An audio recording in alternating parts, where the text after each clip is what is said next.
What's up, guys? How's it going? Well. Wake up, guys. Wake up. I'm awake right now. How's it going?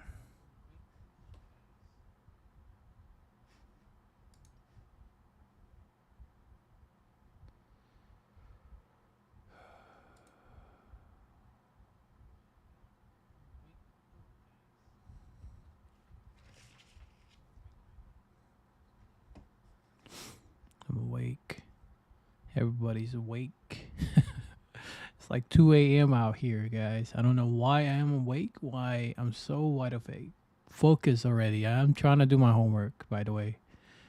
I am actually doing my homework. That's what I'm trying to do also.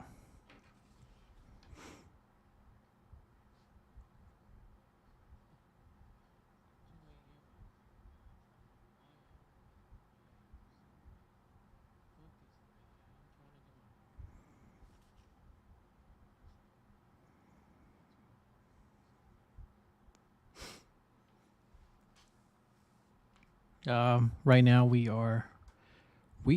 just broke out. We just reached from 500 to 700. We just did like a 200-point move, which is crazy. You know how the market is. Like you can imagine it doing like that. But suspecting it to be able to trace back at least to the downside.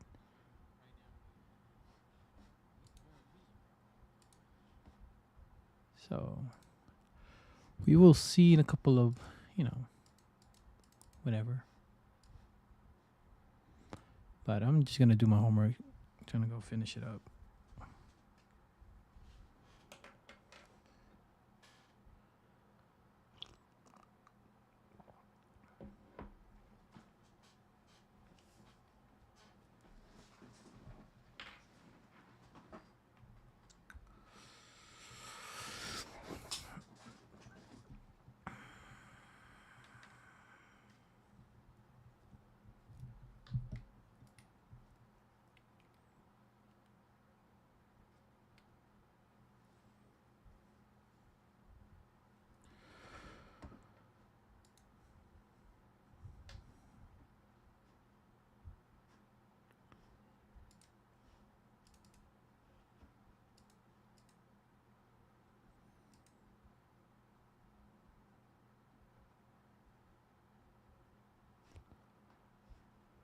All right, we're gonna go play some music so I can stay awake for this. Pretty excited for today's trade. I don't know why. It's just pretty exciting for today. Life itself is full of surprises out there. It's just crazy. It is full of surprises that people don't even think of. That's what I love about life.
Lowe's knows it's easier to make the right calls when you have the right team. That's why our Lowe's Red Vest associates can help with game time decisions. Plus, use in-store mode on the Lowe's app to find what you need. Under pressure at home and want it soon? Order online by 2 p.m. to get it same day. Same day valid on eligible in-stock items and select zip codes only, subject to driver availability. Fees vary based on purchase. Exclusions and more terms apply. See Lowes.com/same-day delivery for details. Your pup is your best friend. The ultimate unconditional love. Yep, unconditional. It's not affected at all by Pupperoni Original Beef flavored dog treats. The ones where real beef is the #1 ingredient. That has nothing to do with how great your bond is. Nothing. Pupperoni Original Beef flavored dog treats. Tap the banner to get some for your BFF today. What elevates the vibe? White Claw and music. White Claw is offering you chances to win access to the hottest festivals and see the best concerts by joining their White Claw Short Club. Because music is best enjoyed live with the White Claw in hand. Grab life by the claw. Visit whiteclaw.com/music to learn more. Please drink responsibly. Hard seltzer with flavors. All registered trademarks used under license by White Claw Seltzer Works, Chicago, Illinois.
sell side liquidity.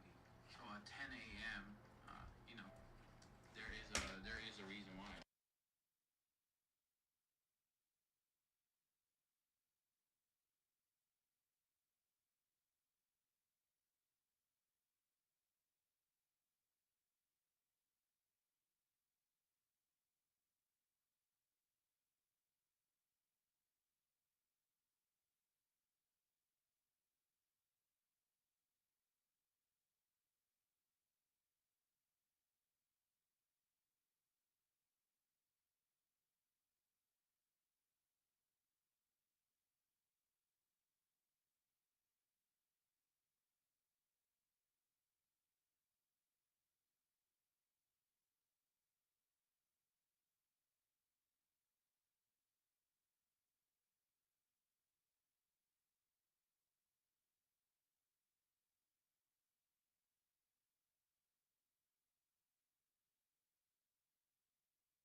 Give them to you right now. So go crunch your numbers. But those factors of looking for about 40 pips maximum is based on several things. And this is where you should be writing things down, folks, because if you're just driving down the road, chilling on your bubble gum and corn chips and shit, that ain't going to be good. You're going to have to come back and listen to this and write down some notes. Generally, from the open at midnight to the high of the day, it's usually within 30 pips that it makes the high of the day. Sometimes, in some weird instances, it'll go as much as 40 pips. Why 40? Because sometimes you'll cross and breach a big figure number, for instance, a 0, 0 level, okay? And if that's the case, the algorithm can many times spool or spread beyond a particular level, run past it, in other words, as much as 40 points or 40 pips. So that's why I use 40 pips as a general rule. And if it goes beyond 40 pips, then it's probably not going to be a sell-off. It's probably going to keep going higher. Or it means I need to sit on my hands and do shit. Nothing. Just go back to bed. And then I'll trade the New York session. Okay, so I just tossed it in there, no extra charge. But using our example for pound dollar in the New York session, if we are expecting something bullish, our weekly analysis indicates that we're in a buy model. There's a high impact or medium impact news driver coming out at 8:30 or so in the New York session, all New York local time. Everything is always New York local time. Stop trying to take your shit in your chart and line up to your local time because it makes sense to you. Everything in these markets are always going to be on Eastern time. I don't give a fuck who tells you different. I don't care how long they said they've been trading. I don't give a fuck. Okay, that's all bullshit. Everything, all these algorithms is doing is running on New York time.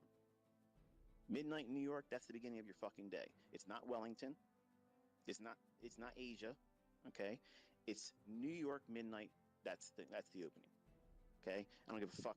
Anybody tells you different, that's the way it is. And you bring them, if you're here listening, you bring your shit and I will run right with you and I will run fucking circles around you and show you exactly what these fucking markets do. But you're going to fucking be schooled. So don't talk your shit in your little private little circles, okay, your little fucking webinars. talking all your bullshit because you ain't getting the balls to come here directly.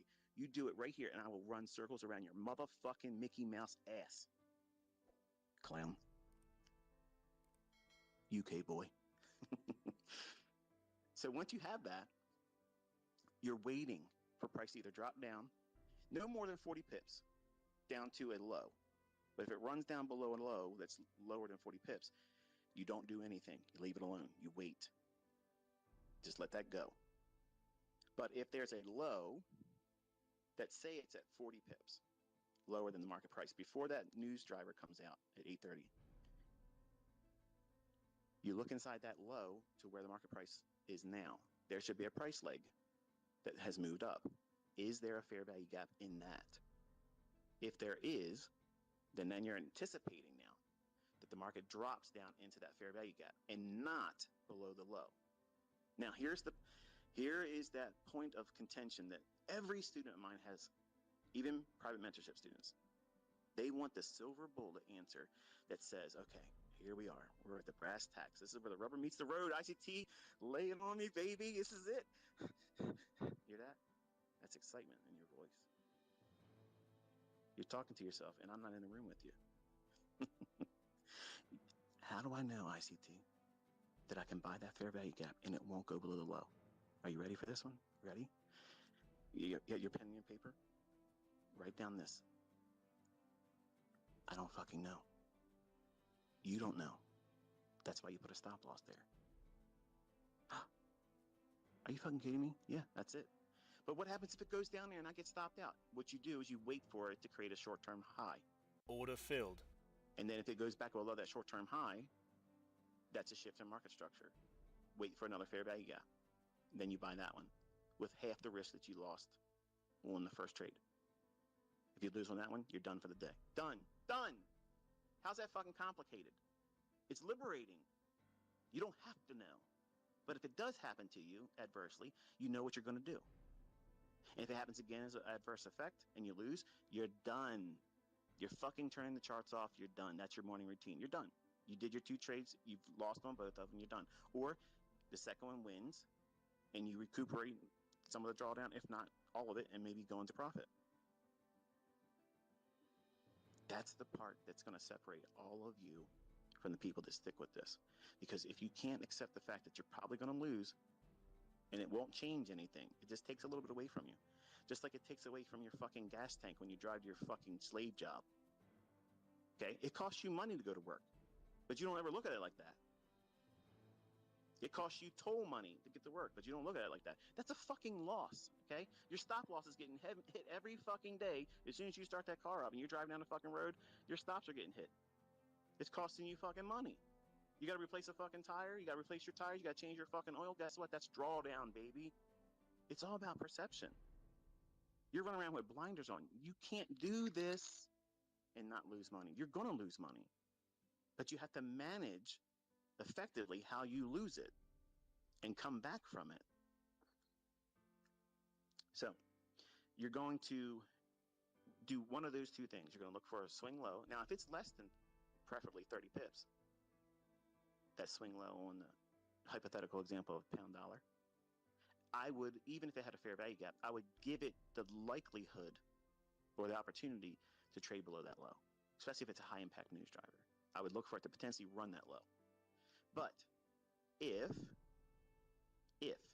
we trade down to the fair value gap in that low, if it's less than 30 pips, I sacrifice that entry that would have been at the fair value gap because I'm waiting to see if it wants to take the low out. If it takes no interest in going below that low and it reacts at the fair value gap, then what I'll do is I'll buy the next down close candle as an order block. That's it. Isn't that straight to the fucking point, folks? Okay? You young guys, get to the fucking point. You can't get any more to the fucking point than I'm doing right now. I'm literally giving you it the step by fucking step, and you're still gonna fucking complain. Whatever. So what you're doing is you're determining if you're bullish in a buy model, you're expanding higher on the weekly candle, you're waiting for opposing price direction at the time of the news driver being released. Okay, so whatever like an employment number or an economic number that comes out, you're expecting the algorithm to reprice lower, and that's going to get all the retail traders wanting to go short. That's exactly what you want. That is the green light go you're looking for. You want to see something opposed to what you think the weekly candle is going to do at that time of that report. That's manipulation. That's the trick. That's the broken wing trick that the robin does to protect its little fledgling that's trying to teach how to fly. You ever seen that, a robin on the ground? And you see it sees you before you see it, and it starts chirping real loud, and it starts putting its wing out to the side like it's broke, and because it wants you to chase it. And once you get close to it, that fucking wing's perfect. It flies away and it's laughing at you. But you don't see the baby it's distracted you from. Well, the market does that same kind of thing. That's a Judas swing. It leads you down the primrose lane. It makes you think you're seeing something that's valid, but it's not. And it catches people that are offside because they're ignorant. They have no idea what the fuck they're doing, and they're chasing excitement. Just like a predator. They want to chase the thing that's running.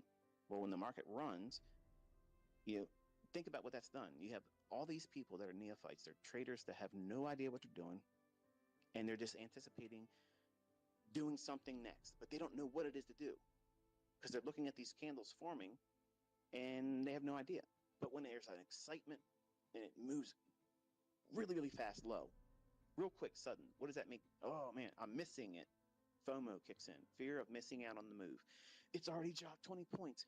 Man, it could go 100 points today or 100 ticks today. And I don't care if I missed the first 30.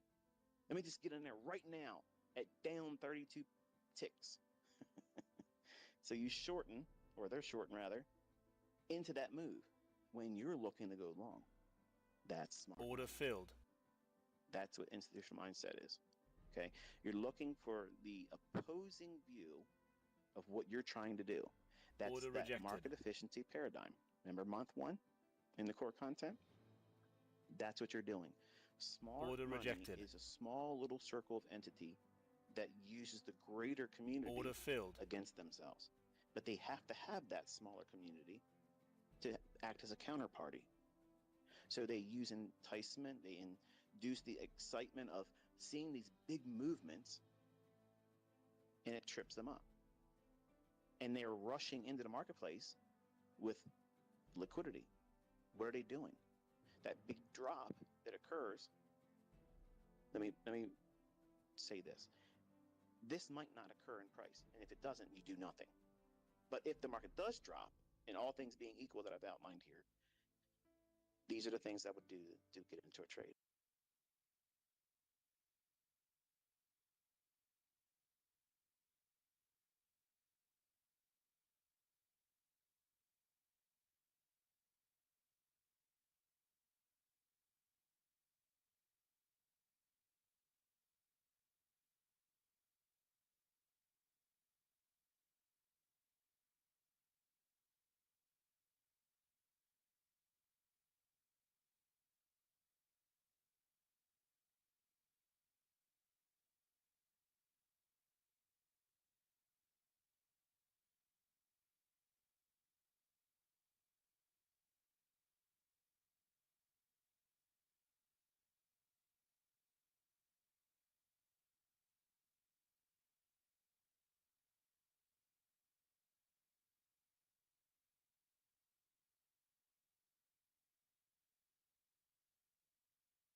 Order filled.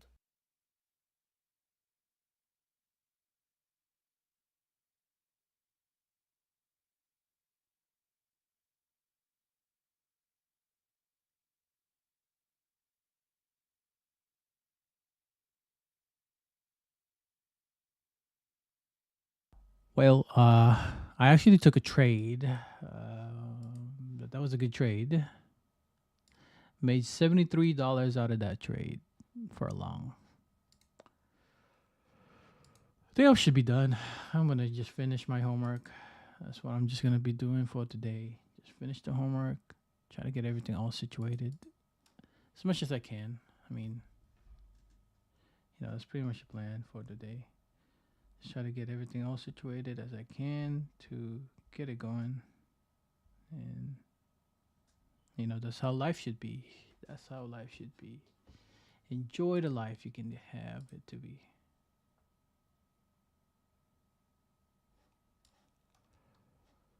That was a good long though.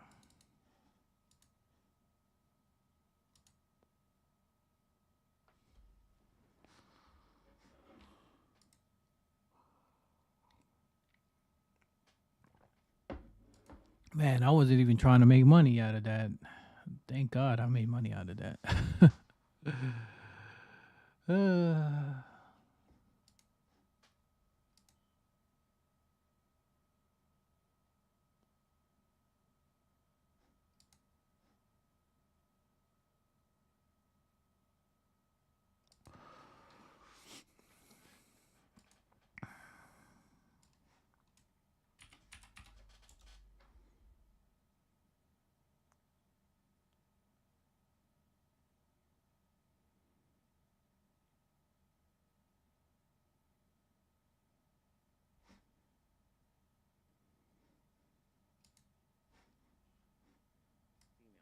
I can appreciate a good-looking guy, and I can appreciate a good-looking woman. And some of these folks that I have as students, they literally have nothing wrong with them physically. They look, by all standards, they are attractive. They're successful people. They're doing well in their careers, and they're doing well in trading. But they're being plagued by not being balanced by having a significant other.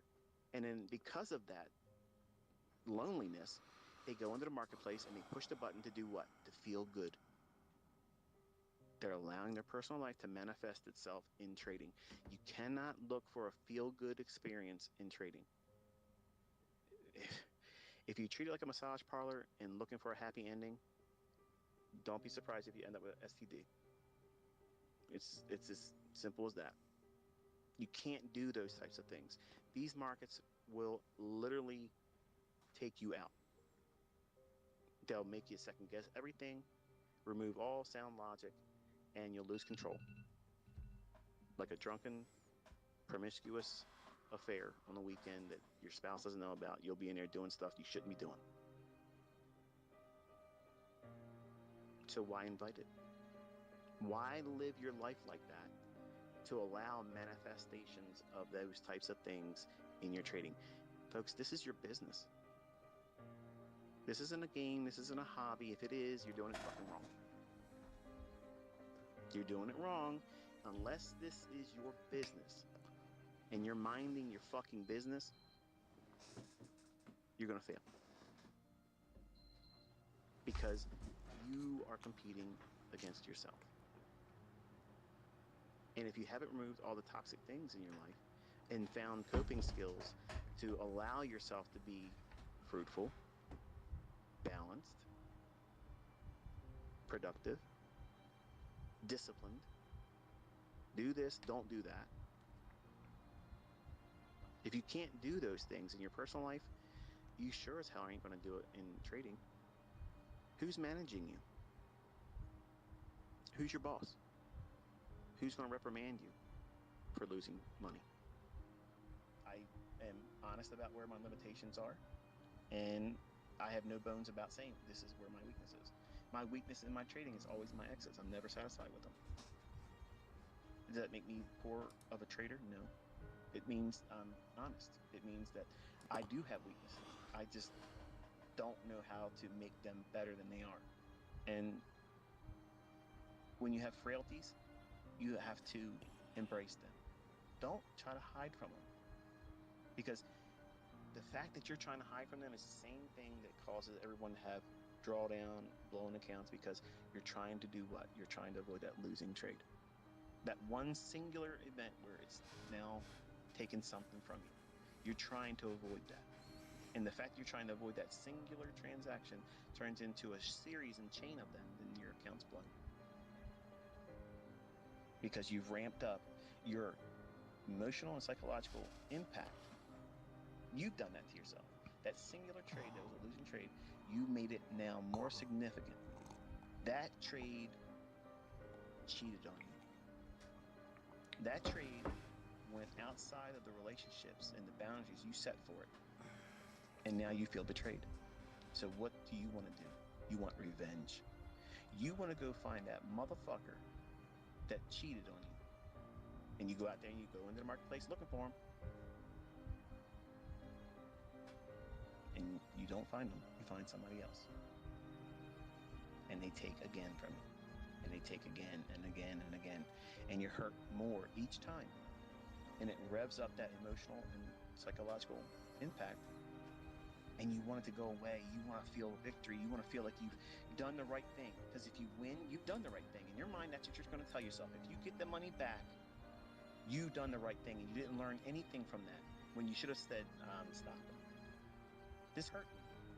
I'm going to take a step back and heal. I'm not going to be in a rush to get into a new relationship, a new trade.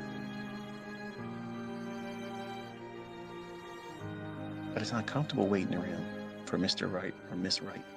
Hardships. You're going to have issues where, you're going to feel like you got it figured out.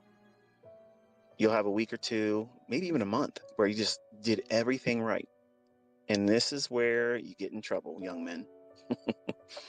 You think that you got it all figured out, and then you have a losing trade.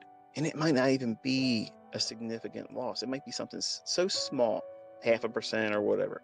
You save the stop from getting hit full on. Like you had a 1% risk or 2% risk, and you saved it from getting knocked out, but still it's a loss. Now, you're not looking at the fact that you were able to mitigate the total 1 or 2% hit to your account because you protected the stop loss. You saw it was going to turn on you. You closed it before it went to your stop. That's commendable. That's a skill set, not to promote the idea of paranoia, but if you're beginning to trade with live funds, if you do that initially and you are aggressive about cutting your losses, that alone would probably keep you alive long enough to find a way to grind through the adversities. Because when you get a real good winning trade, it doesn't wait around. It just takes off. It just runs. But the problem with this business is you want to second guess yourself so much because you're trying to avoid losing. This is the number one characteristic of a losing trader. You're willing to hold on to a losing or questionable trade. Come hell or high water, you'll hold that. It isn't moving like you wanted it to, but damn it, you're not letting go of it. Because what happens if you close it and it runs in your favor? What happens if you're fucking wrong and you just held on to it too long? That's what usually happens. See, if your trade is right, it's going to show you right away. Well, the perception of others about them. That's what they're trying to have new equity highs in that. And that's the problem. When you go out and you start challenging people, especially people that's been doing it a long time, and you can't bring those results, that will rattle you, especially if you're a male. A male takes that personal. Again, it's like you're saying that they aren't that large downstairs.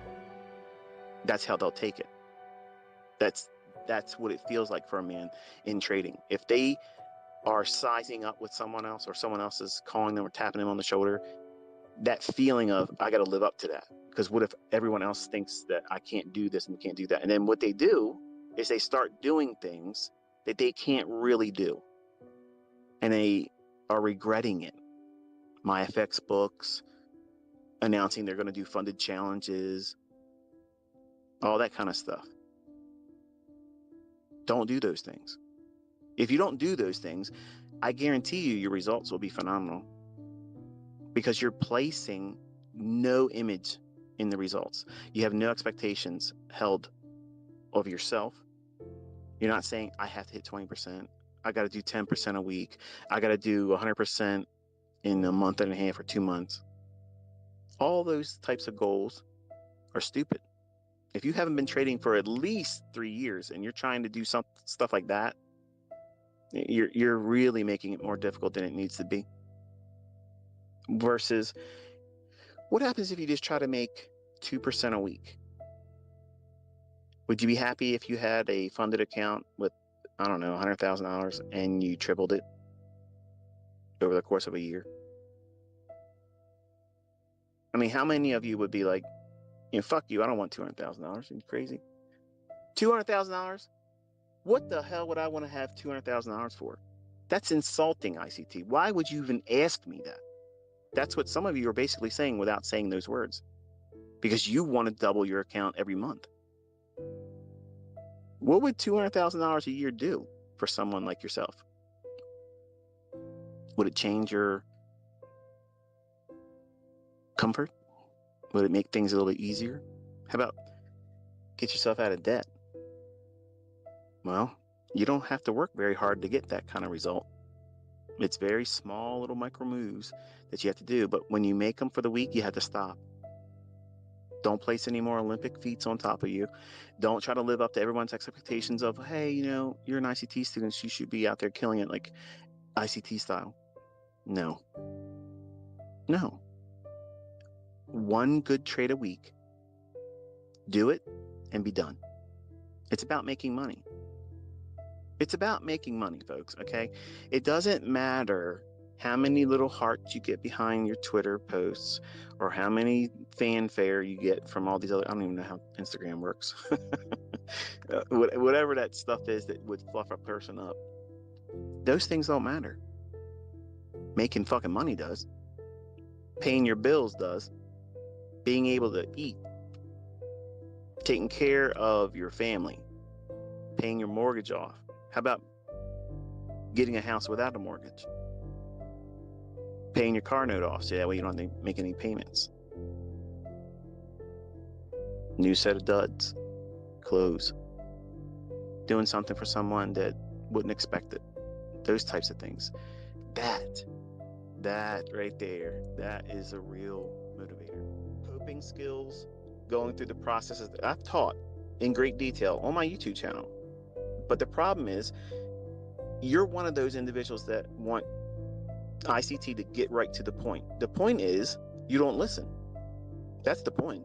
The point is, you don't fucking listen. You're not trying to take good advice, and you just want to do it your way. You want Burger King fucking mentorship, okay? Have it your way. Well, have it your way mentorships don't make millionaires. That's the way that works, okay? It creates emotionally charged traders that hold on to losing trades too long. And then when they fail and blow up in your face, that creates that loser cycle where you want to try to get it back right away. You know what that means? You're going to lose more fucking money. And it just keeps repeating, and then finally you blow your account. And then what happens? You beat yourself up. Because you're going to look at the trades and say, why the hell did I even do that? There was nothing in the market. Why did I buy that? There was no fair value gap. There was no order block. It didn't even take sell-side liquidity. What the fuck was I doing? You're chasing emotional charges that you put behind that decision. You completely abandon all reasoning and why you even are trading. You're not the only one that's done that. Everybody does that. Everybody does it. Why? Why is it so hard? Because you're competing with yourself. You have to live with yourself. You have to wake up in your own skin tomorrow and the day after. And the decisions that you make today and yesterday and what you'll make tomorrow come with consequences. And see, you want consequences to be sugar-coated, almost orgasmic in trading. You want them to be happy endings. Not to sound crude, but that's what you really want.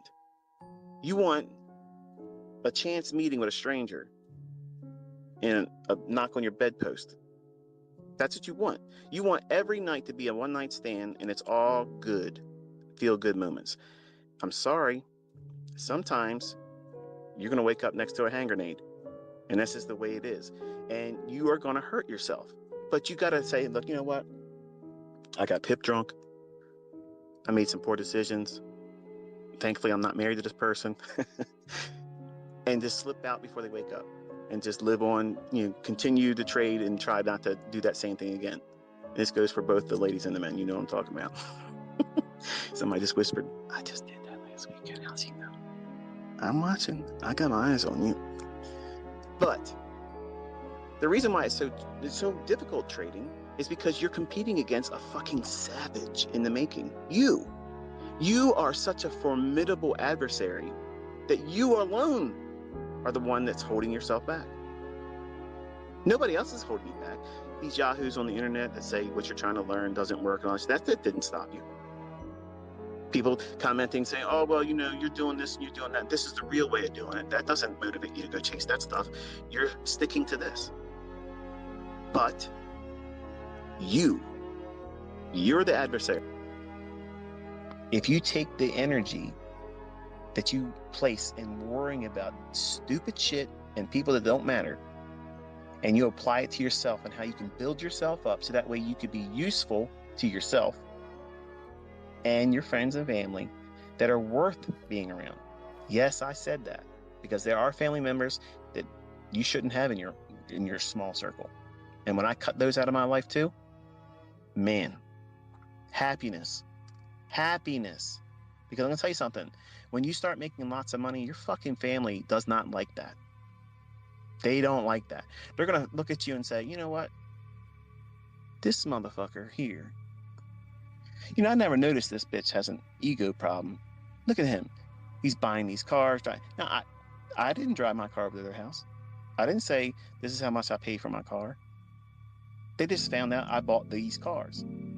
This motherfucker, look at him. Now, these are my family. I'm a young guy. I'm trying to do what makes me happy as a young man. And I had family members literally get a case of the ass because I was enjoying what I was able to do. Your friends, don't be surprised if they don't like the fact that you're successful.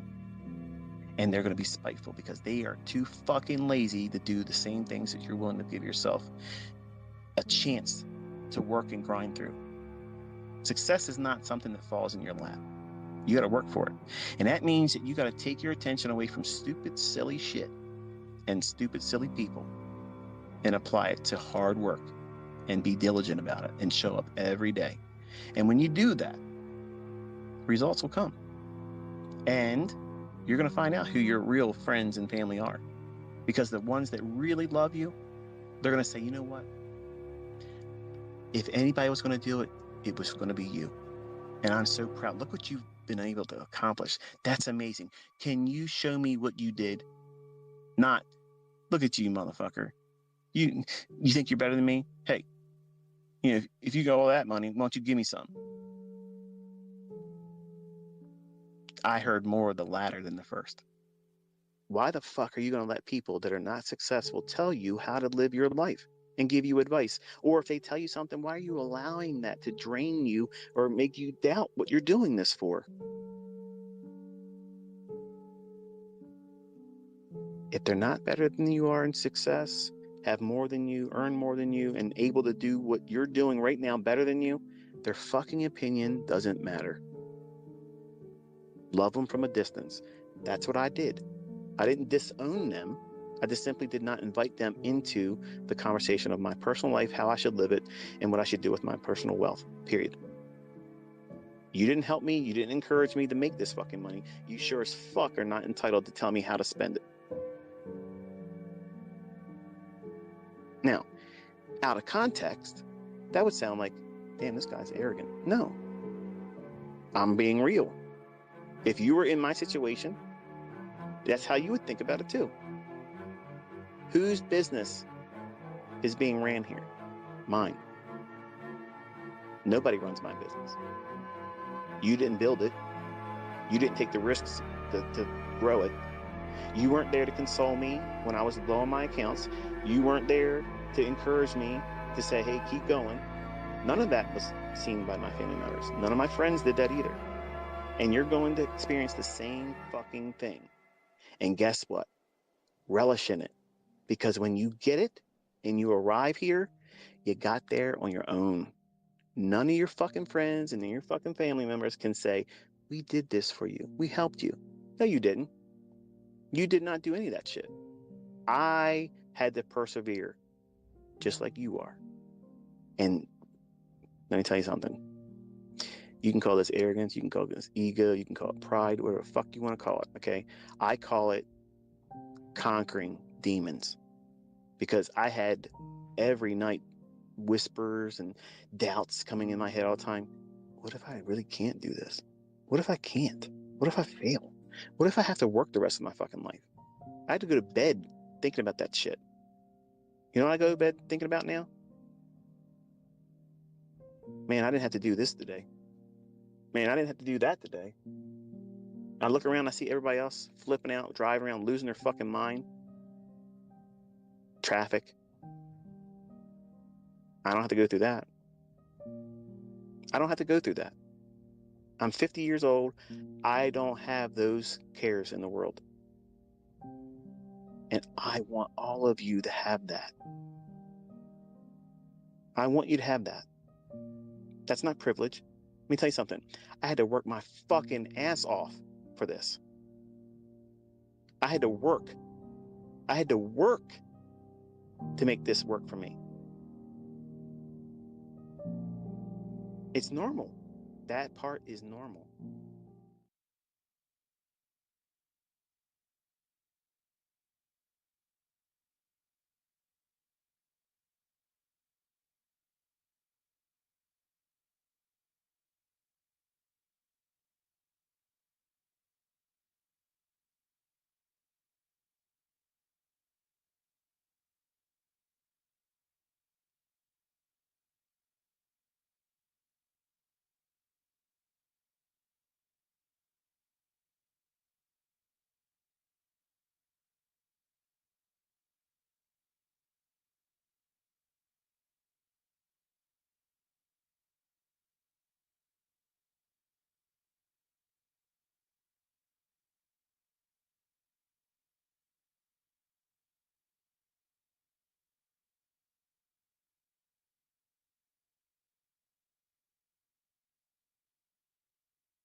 It's when you're no longer influenced about pursuing being right. But that line that divides that, where you no longer are satisfied with being right. So when you're no longer chasing that, I need to be right, I need to be right, it's just happening by default. That is, my opinion, the clearest indication that you're probably prepared, at least the earliest stages of it. As soon as you start trading with funds or even a funded account, I'm sure you're going to have that magical experience where suddenly it really matters now. It matters if you're right. And then you start that whole process all over again, desensitizing yourself to the pursuit of being right. Now, right is all right, I guess. Wrong is not necessarily bad. Meaning that you can get into a trade, you can get into an investment idea, a setup. Everything look like it's lining up for you. And as soon as you enter the trade, something just doesn't feel right.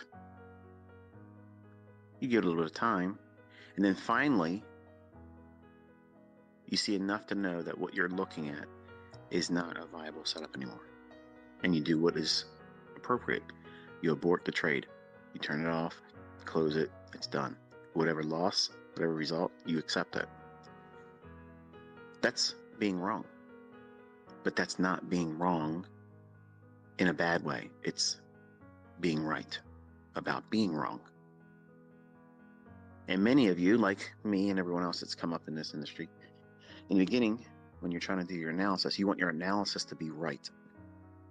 Because you think that right is always profitable. No. Think about how many times you were right about the direction, but got shaken out, stopped out. Right about the trade idea, but didn't push the button. So you can be right and be wrong. So it's a matter of perspective. It's not a pursuit for you or me or anyone else that's in this industry try to tell the future with these candlesticks. It's not our endeavor to be right.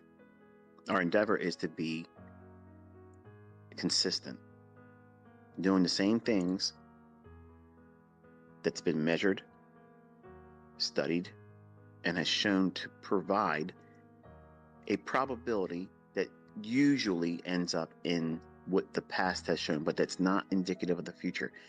That's that gray area. And you have to embrace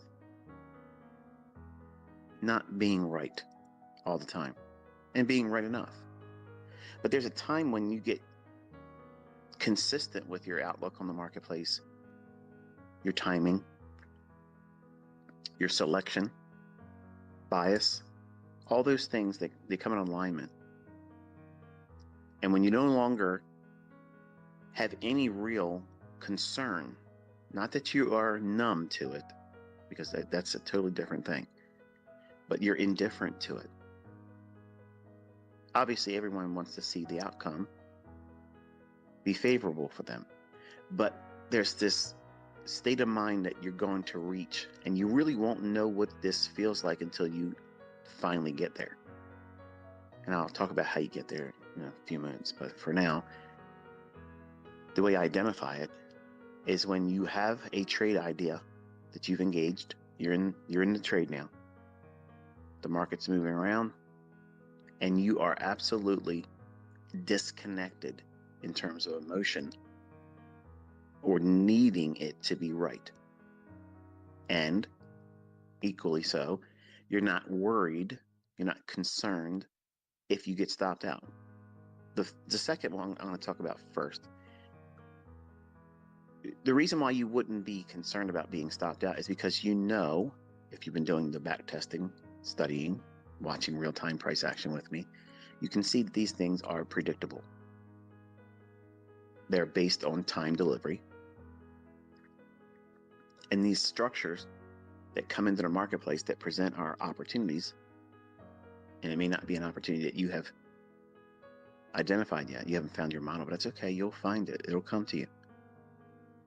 But you don't worry about that outcome being unfavorable because you know that one transaction, that one idea that you're placing a laboratory experiment around, which is a speculation that you're looking for a displacement in price from where it is right now and where you believe it's going to go, and limiting how far it can move against you. So that stop out, if it happens, you're not worrying about it. In fact, you're completely indifferent to it. Meaning, if it does stop out, no big deal. If it runs to your target, no big deal.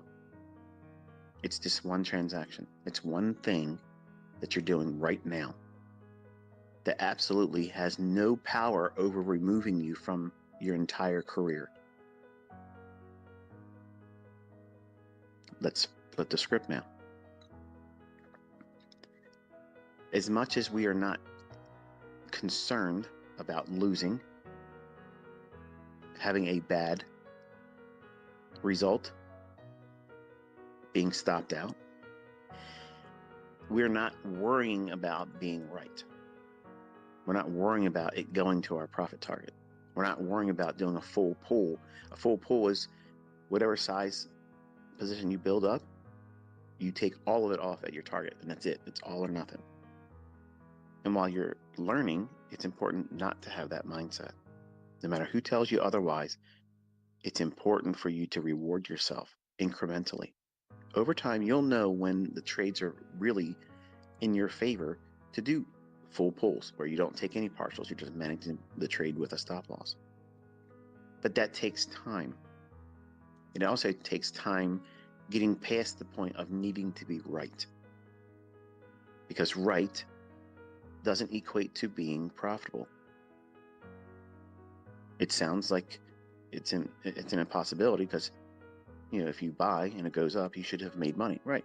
But you know that that doesn't always work like that. You get shaken out of it, scared, or stop loss hit. But you're right. Remember? It went where you thought it was going to go. And when you're no longer looking at those moves where you were correct and where you thought the market was going to go, you had the draw and liquidity correct, the bias was correct. You knew where it was going to react to. But something didn't line up perfectly, whether you were just a little late getting in or a little too early and getting stopped out and then too afraid to get back in. Whatever the factors are, when you are no longer worried about or concerned about being right about that trade, you have now the mindset it's needed really to do live trading with live funds, whether it be funded or your real money. But no one's going to be able to, and I can't do this for you, but no one is going to be able to tell you the proper timing for you to take that risk on. And it is a risk. But you need to have that desensitized state of mind where you're not holding yourself to a scorecard of how many times I can be right, how many times can I avoid being wrong. And many of you, and I went through this too, you're keeping score on your emotional commitment to a trade. Now think about that. You're measuring your emotional commitment to every trade you're putting on right now when you're new. What separates the trader that thinks like that from someone that's consistently profitable? They're not holding their entire career up by the results of that one transaction. They're not leveraging so much that even if it doesn't pan out, it is insignificant in the grand scheme of things. That one thing, that one transaction, that one idea, that one decision didn't materialize in a manner that was favorable for you. But you're not worried about being right. That state of mind is what I'm getting at with this particular podcast or Twitter space. When being right is no longer enough. See, right now in the beginning, everybody wants to be right. That's your scorecard. How many times can you be right in public? How many times can you be right in your private demo trading or tape reading? And you're building this idea, if you're doing it like this, you're building this idea of reporting to yourself as a scorecard or a report card on the basis of how many times you're right. When you make decisions in the average everyday life, the things that you want to see happen for you sometimes doesn't pan out like that. Something happens, traffic keeps you from getting into work on time. It wasn't your fault. You made the decision, though, to leave when you did. But you didn't know that traffic jam was going to tie you up. And then you may have some kind of repercussion at work. You were heading to work. You had good intentions. You were right about doing that, but you didn't get there on time. So you missed the mark. That's no different with trading. You're going to get up. You're going to start your day. Open your charts up. You're going to have a game plan. You're going to wait for the market to do specific things to line up a setup for you. And you're going to push a button. And once that button is pushed, and you're in there, all control has been removed from you. The only thing you can control is the risk and how much time you stay in that trade. Everything else is out of your control. And it's interesting as a psychological experiment that all of you have the opportunity to measure yourself in. When you learn how to do what I'm teaching, it at some point becomes easy to do it in demo.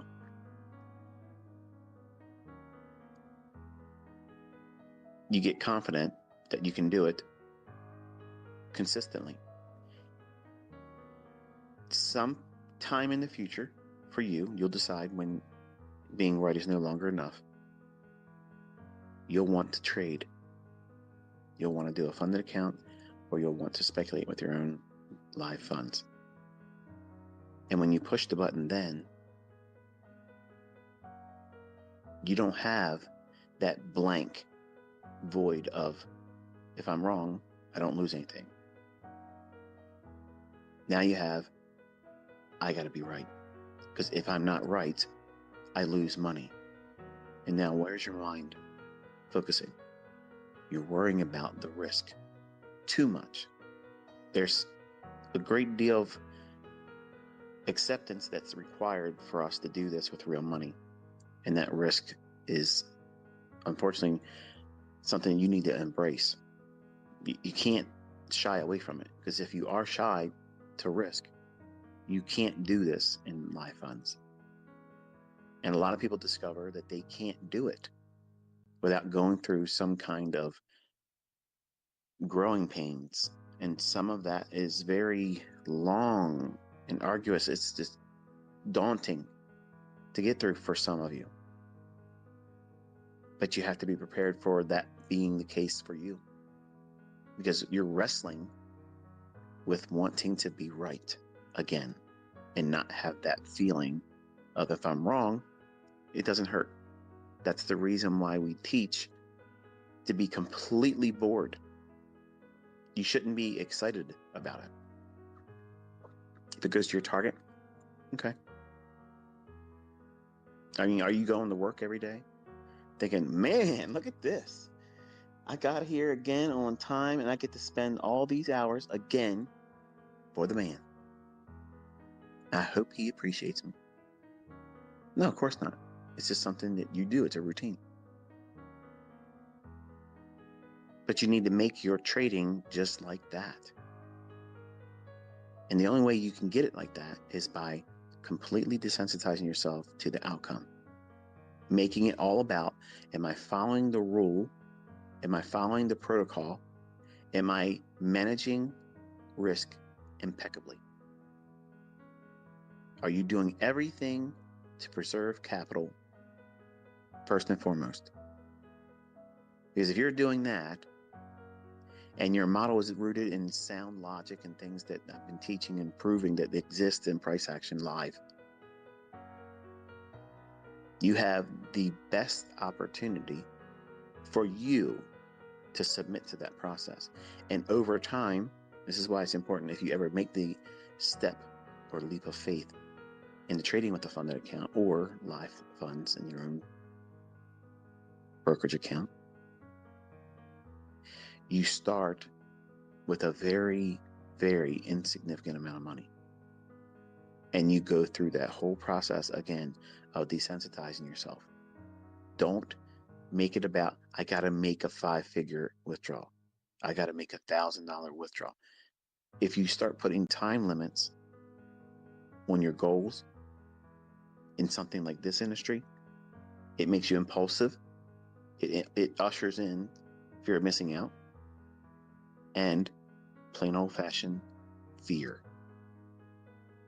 You foster performance anxiety, and you don't realize it's going on, but you're doing it to yourself. So the reason why I teach the way I do is it gives you the best probability of finding yourself in that sweet spot mentally where you don't care what the outcome is going to be. You know what you're doing is rule-based. This is what time the market should be doing this.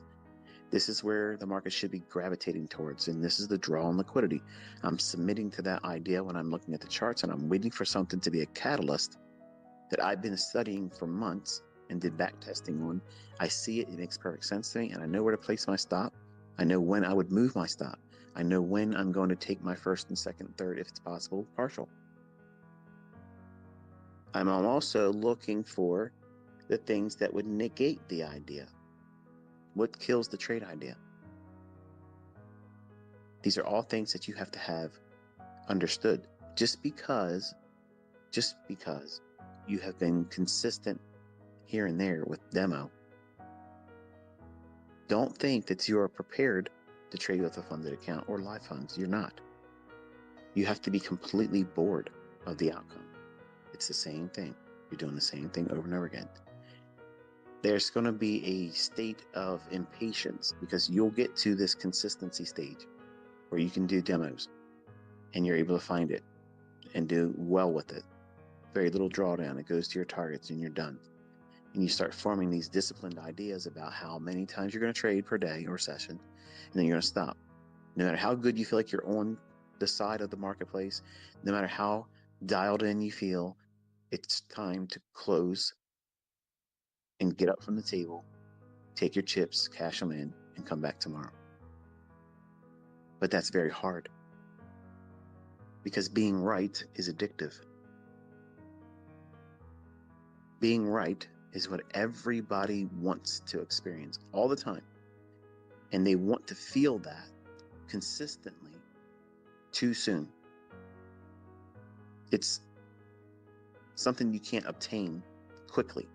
You have to go through a process of submitting to back testing, studying old moves, tape reading, then demo trading.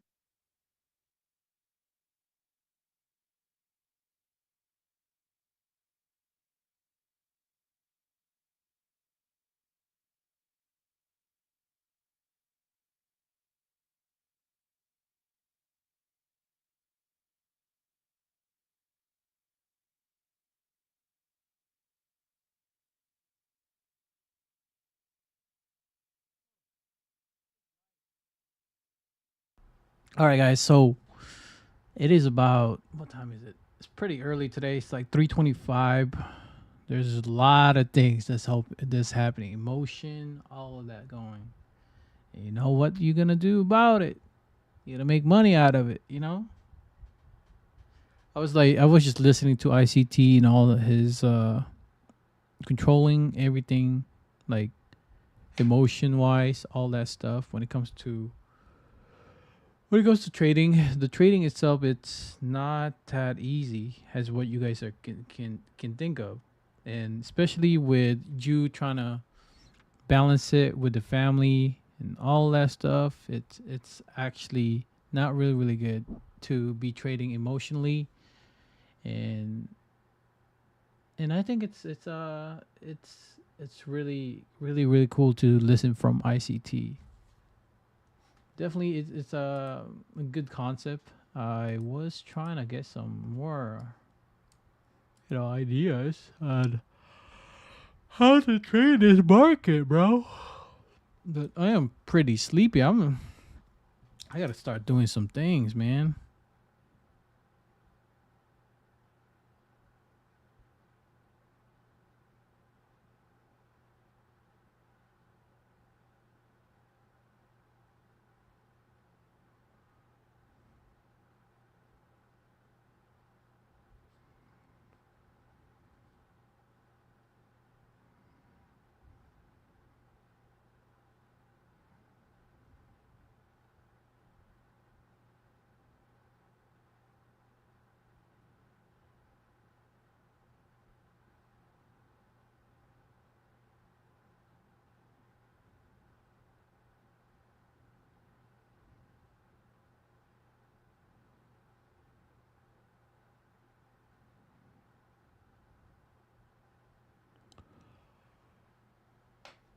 What's up, guys? There's two people that's currently watching right now. Pretty tired right now, but pretty pumped. What's going on today?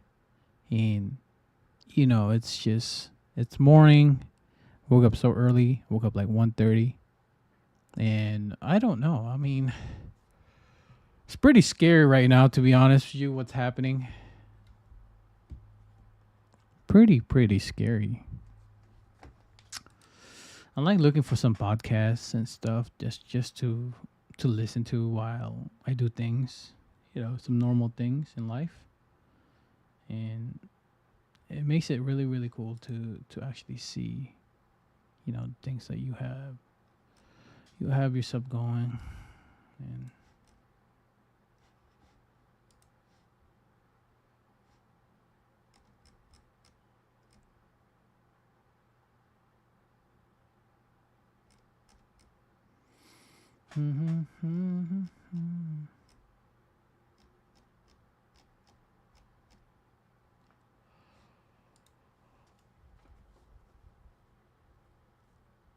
so just trying to get one thing in life. Just to show who is Erwin Urbano.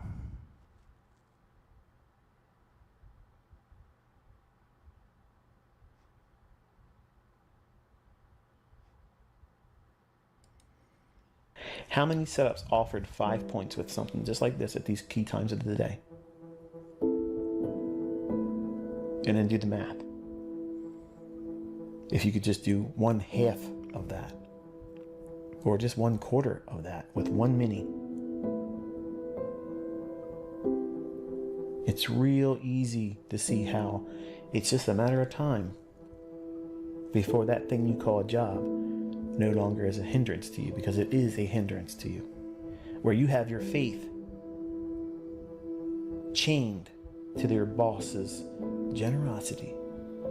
They're so generous that they make you work those 40 hours, sometimes more, to get that paycheck that Uncle Sam gets the tax before you touch it. And then you come out and find out that everything's much more expensive today. When you have this skill set, folks, I want you to understand what I'm about to say, and I'm going to close this video. When you learn this skill set, it removes fear. It removes fear of missing out. It removes the fear and anxiety of failing, but it also removes the fear of inflation, because this skill set will always outpace inflation. I don't care if gas is $20 a gallon. I'm going to drive my Corvettes. I have 8-cylinder Corvettes that I absolutely will not leave parked. I will drive them and I will enjoy them. I don't care. Gas can be whatever it wants to be. It's a write-off for me. Okay? I don't care how much food is going to cost. I hope I can continuously find it. But I'm not worried about what my utility bills are going to cost. I don't worry about what things are going to cost. That skill set that you're learning here, it aids in that. It helps in that. Notice I'm not promising you get rich. Notice I haven't said that. Because I don't want you coming to my channel thinking I'm promising you to get rich. But I am promising you a skill set that offers the opportunity to do limitless feats and wonders. And it's only limited by your imagination. How much work are you going to put into it? How much work have you put into it? Who are you allowing to influence you and discourage you, distract you? Are you seeing results? Am I proving this stuff works? Do you feel scammed? Or do you feel energized and thankful that you're part of a community like we have here that's thriving, it's energetic, they're happy, they're uplifted, they encourage one another, and everyone here knows that they're not being taken for a ride. There's no upsell coming. Doesn't that feel good? It frees you up to just concentrate on learning. There's no angle. There's no sales pitch coming. Isn't that awesome? Isn't that cool? That's like the point is you're in a community that we're all trying to help one another. And all I'm trying to be is the captain of the team and just lead you in the right direction and hopefully avoid the pain and struggles that I went through. Real accounts, real money, real buttons are being pushed. You are going to find that there is a lot of opportunity that you're going to let slip by and not be upset about it. It's going to be one of the most fun experience that you're going to have as a developing and developed student of price action under me. Is you'll see so many setups, you're like, I could do this trade now, but I'm not going to. And then walk away from it after it comes to fruition, thinking, I could have done that. And I had the discipline to say no, because I'm not being influenced by fear or greed. And when you're at that level and you're consistent, you have graduated.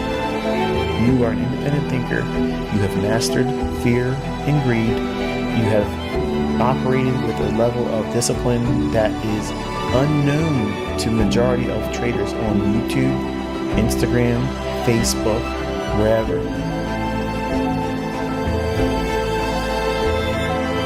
That day's coming for you. But you got to go through this stuff here to get to it. It's not hiding from you. I'm not making it hard for you. I've literally taught you everything except for money management, which we'll talk about next week.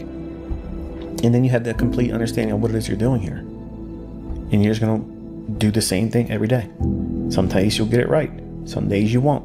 When you get it wrong, you stop. You don't rush to get it back. And you're going to find the next day, sometimes, there it is. What you took as a loss the previous day comes back sometimes with interest. And that's a good feeling when it happens. It's like, wow, I don't need to worry about it. Losing trades is like getting a flat tire. It sucks. It costs you a little bit of money and time, delays you from what you're trying to get to.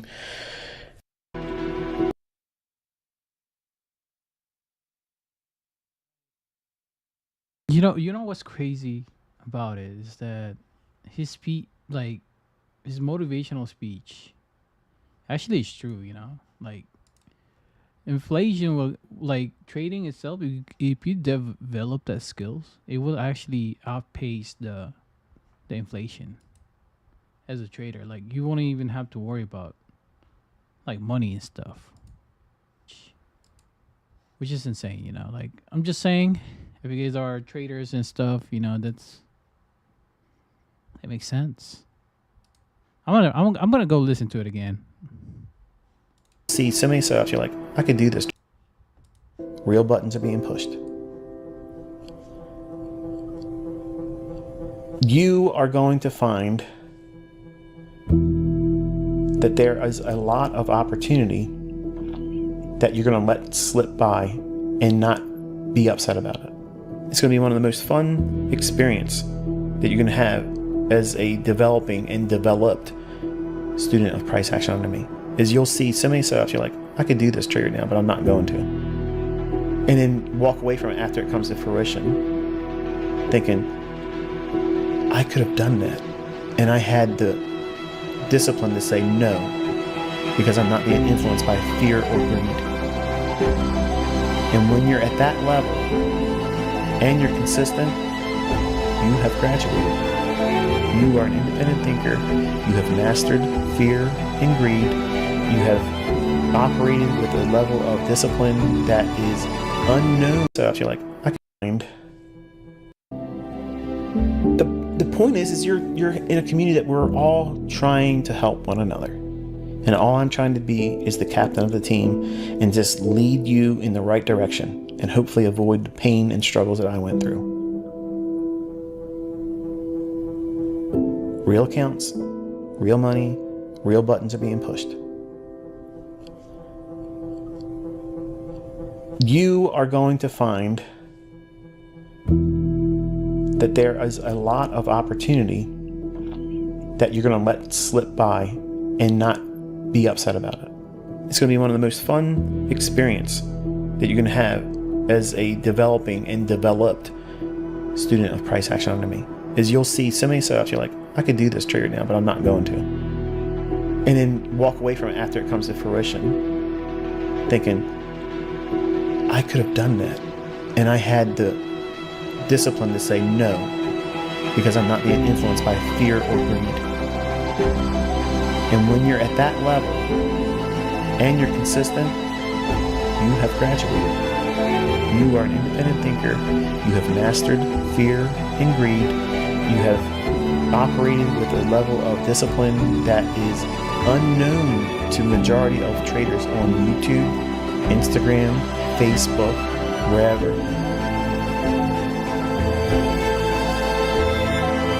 That day's coming for you. But you got to go through this stuff here to get to it. It's not hiding from you. I'm not making it hard for you.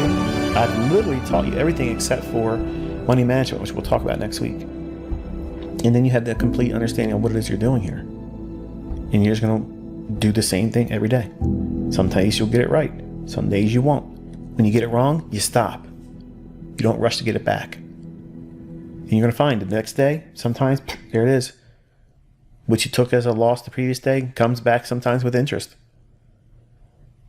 And that's a good feeling when it happens. It's like, wow, I don't need to worry about it. Losing trades is like getting a flat tire. It sucks. It costs you a little bit of money and time, delays you from what you're trying to get to and accomplish. But it's just a speed bump. It costs you a little bit of time and money, but it didn't keep you from getting where you're going. It just created a detour, a delay.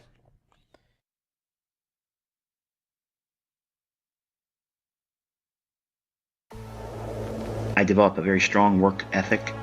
I never missed a day of work, and I wanted to focus on getting out of the rat race. At 20 years old, I was thinking to myself that I wanted to be retired at the age of 40. And to my family, that sounded ludicrous. It was unachievable. You couldn't get it. You couldn't obtain that. So submit to the working grind like everyone else does. And that created a sense of anxiety in me to the degree where I was not going to relent until I got myself to the position where I wasn't going to have to work for money. Because I felt working for money was a stupid waste of my time, it was a waste of my energy, and there was a lot better things to be doing than to go to work for someone else. They're never going to appreciate you, not to the degree they should, or that you would want them to. So basically, to have a job or go out into the workforce is rather stupid. So now I know some people are going to scoff at that and say, well, everyone needs to work. They have to have a job. They have to have the ends meet, if you will. And I agree. But that's not a destination.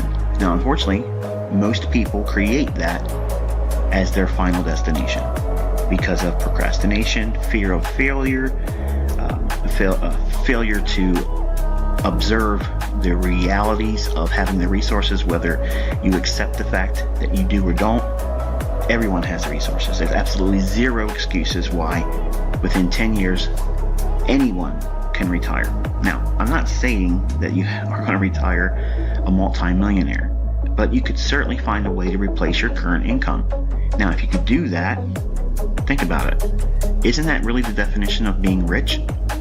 Now, I'm not saying super wealthy in elite status, but to be rich is you're not working for money anymore.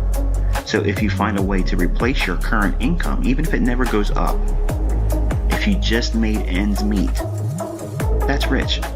Now, some of you would disagree with that because your definition of rich or wealthy or affluent is going to vary from mine.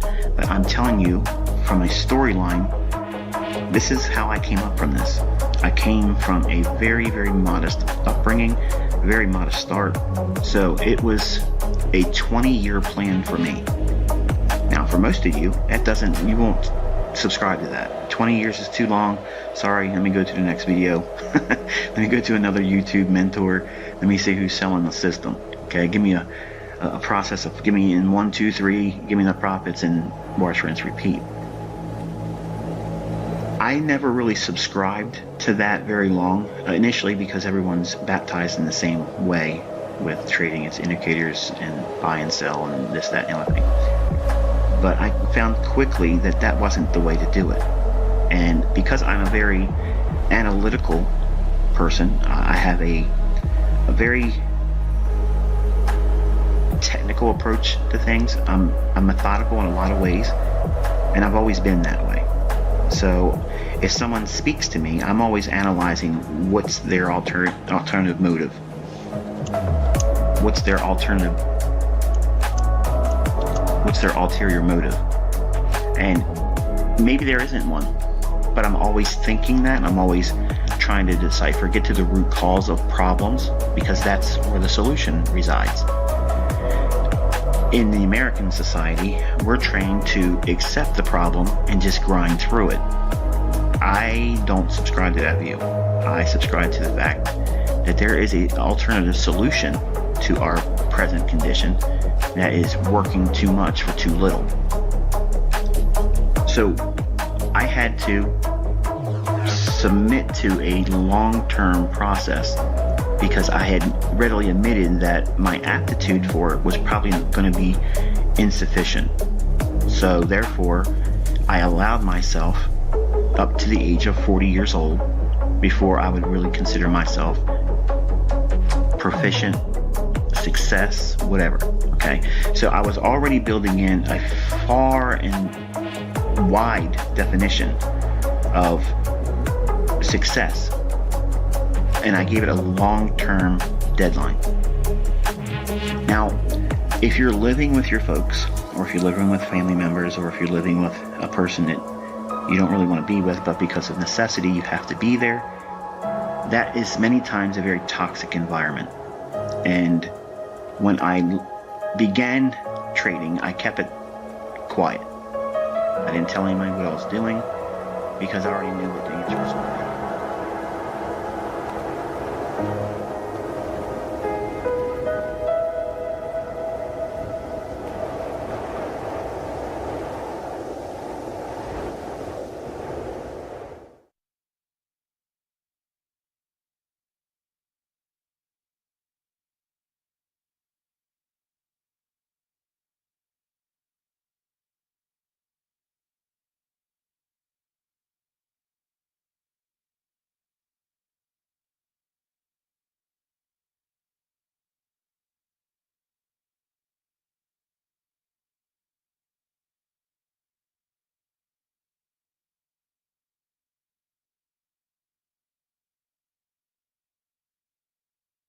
How many setups offered 5 points with something just like this at these key times of the day?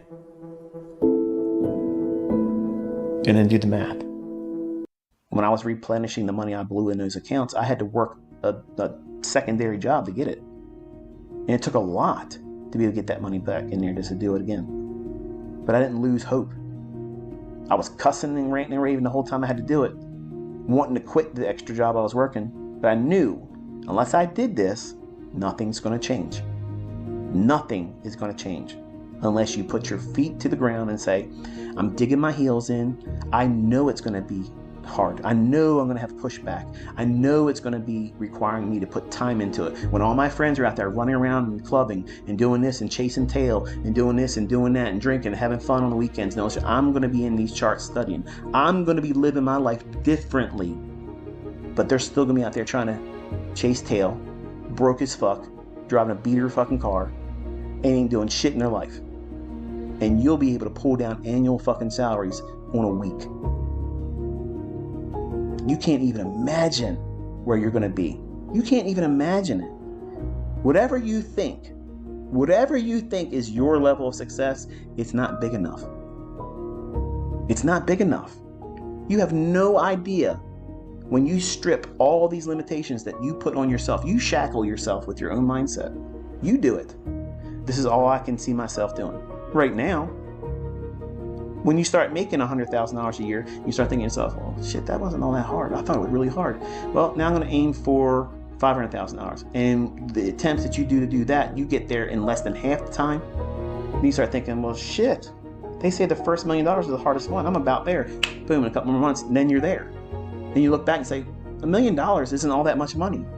And yeah, it took some effort, but it didn't take as much effort as I thought it was going to take. And then you start making 5 million, 10 million, 15 million, 50 million. And I know I'm talking in numbers none of you can fucking comprehend, but it is what it is, folks.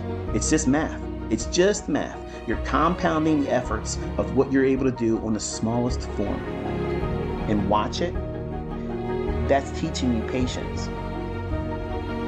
You don't have that. When you first start, you don't have patience because you're trying to chase the lead dog, whether it be me, somebody else that's saying they're making money, someone else is doing something on a live stream, someone else is doing signal service, someone else is doing whatever. You're constantly trying to run when it's better for you in the beginning to learn to sit still, observe. How are you thinking about the marketplace? Do you feel like this insatiable desire that you got to be in there today? Like, come hell or high water, even if you only get 5 handles of the 30 handle run, if you just get a piece of it, at least you got something. You took a bite of the beast that you've been hunting. That's a hyena's approach. I don't trade like a hyena. I'm not out there cackling and making crazy noises and shit, trying to just get a bite of something.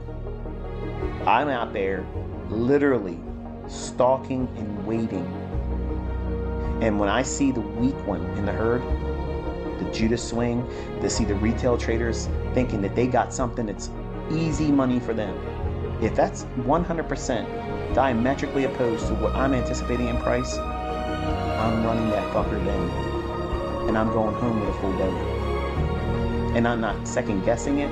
I'm not worrying about what other people are doing, what they think's making the market go up or down, what the volume profile said, what volume node they're looking at, what point of control, what VWAP, what fucking supply and demand zone, what Elliott wave count is. I don't give a fuck about none of that stuff. I know exactly what I'm looking for. I'm not worried about anything else. I'm dialed in. I know exactly what I'm hunting. I got my eyes set on it, and I'm going to run it down. And I'm taking it home. That's not arrogance. That's not narcissism. That's absolutely defined as confidence, because I've been here enough times to know that what I'm doing works. I don't need to change it. I don't need to look at somebody else to help me make it better. I'm not looking at any retail logic because it's not even in there. I'm attacking that. I am an apex predator that is attacking the weakest form of trader in this industry at a time when they're making their actions known. Because whatever you can do with the least, if you have a measurable outcome that is more times than not delivered to you based on a model that you're working with, when you do that same procedure over and over again, just like a cookie cutter, you take it and you press it into the dough. Are you expecting a star-shaped cookie dough cutter to give you a shape of a circle or a square? No. It's designed to do one thing. You press it into the dough, you lift it up, there you have a piece of dough that's cut out in the form of a star. Wonderful. Are you trying to do something else outside of that? No. Your job is to find another place where you can find the dough, which is a trade setup, and you're going to press your cookie cutter, which is your mold, or your model rather, press it into that dough and pull it out, and you take home that star-shaped or whatever the shape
Hey guys, so check this out, guys. You know, a lot of people say, "Who is Erwin Urbano?" Well, Hannah.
Trading. I'm just talking with the fam. That's all there is. Trading journey at 40s. I know I'm muted right now, but I currently, what I am seeing in the market right now so far is that we are just going to be doing a pullback to the 1 hour time frame, and that's definitely what's going to happen. And then we're going to be touching to the 800 zone. Currently, right now we're traded at 749, 746. So 809 is like a target for me. If I were to short this, I would target that for a short, and then see the reaction of the market while it's going to take us. That's pretty much my goal. Appreciate the, you know, but that's what I'm seeing so far right now. I'm just waiting till 9:30. Just talking with the family. I don't know, you know, ganyan talaga ang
Hey, I appreciate it trading journeys of 40s. Yeah, I'm just talking to my cousin. They're all in the Philippines, man. Just trying to get my Filipino, my Philippine pride in me, and that's what I'm proud about. My my roots, where I came from, where everything all started, and it's just crazy that I get to talk to some wonderful people like them. They're giving their time. Like they said, time is wealth. Instead of money, why people are thinking about money all the time when you have all the time you need in this world? Spending time with the family. That's what matters the most. You're able to spend time, and that's why you're hearing all the kids right now on the screen. But yeah, trading. It's really really cool. You watching this right now live, all that. But this is part of me, who I am. This unscripted a trader who is struggling but currently up $7,000 of the week, which is good. I'm trying to go to 30K. That's my goal. I have a goal right now. It's 30K. I gotta make 30K by the end of the year, or May. I'm not in a hurry. I'm not trying to blow up my account because it takes about 6 months to survive this. If I can survive this for 6 months, trying to grow the account, that's all that matters for me. But I need to not worry. I need to not worry. And I need to not worry that you have to wait. It's that's the thing. And I'm trying to grow the account. I'm not in a hurry, but I'm about to get to 30K by the end of the year. That's my goal, or 100K. That's my goal. 100K. That's all I need. I need to make by the end of the year. But so far, I'm not taking a lot of risks. No. Why would I take a lot of risks right now? That's the question you got to factor in. You guys can see. You can, if you have $1 million in this market right now. It's just gonna be a matter of time where you're gonna be able to, like, what's the point? If you don't have the risk management. But yeah, that's how I think of it. The risk management is the biggest key to this business, because trading is a business. I'm not gonna lie, that's why I got the book. Trading is a business, and we gotta treat it as a business right now. We gotta take it seriously as a professional, and that's why I am trading every time. I'm gonna stick with my rule, because if I'm gonna show my portfolio to my clients, be like, yeah, this is who I am. I gotta take it seriously. That's the point of being professional. And what I love about trading is that it deals with your emotion. You're battling against your emotion, and you're able to showcase who you are as a trader.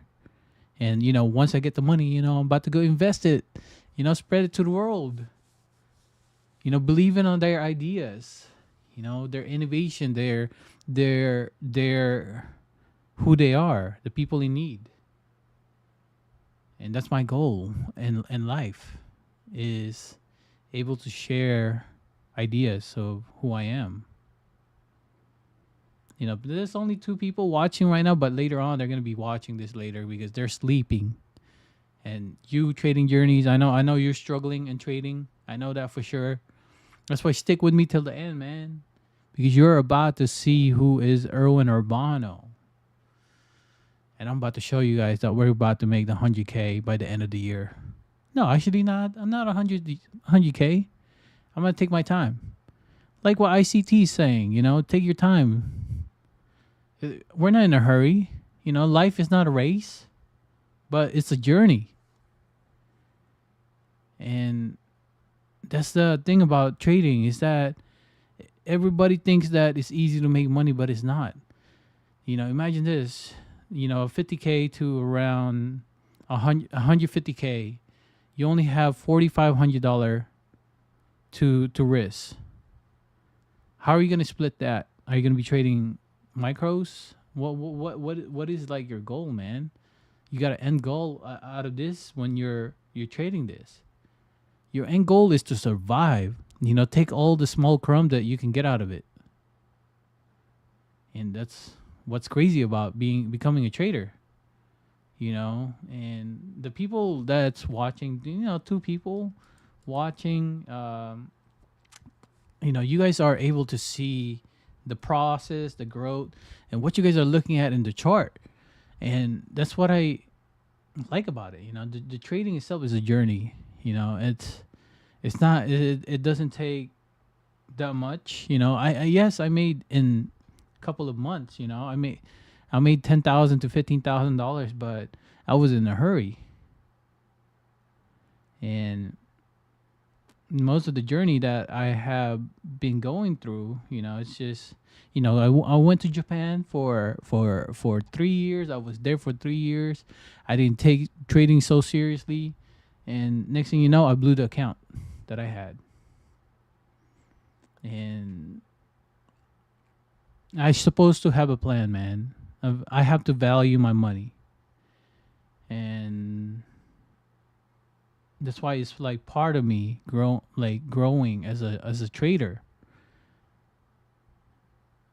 And you guys are actually, checking it out. The 3 people that's actually watching right now, it's crazy that you guys are hearing the stories of everything, but you can make money. There's a lot of resources you can use, to becoming a successful trader, or you want to be a teacher, you want to be a scientist.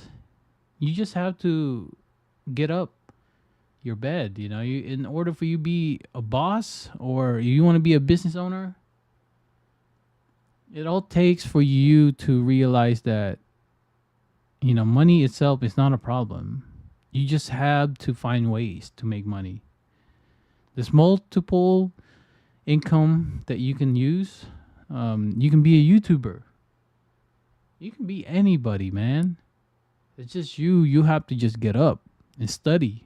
If you want to become a successful business owner, all of that stuff, you just have to get up your bed or get out of your comfort zone. And that's what I'm trying to do. I'm trying to get out of my comfort zone.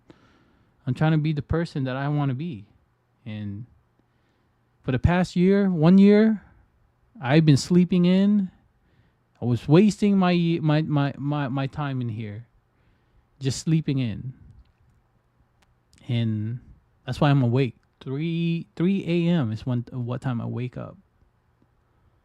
and I love to trade. I don't know why I love to trade, but the money is not a factor for me because I am about to get something far greater than what you guys can imagine.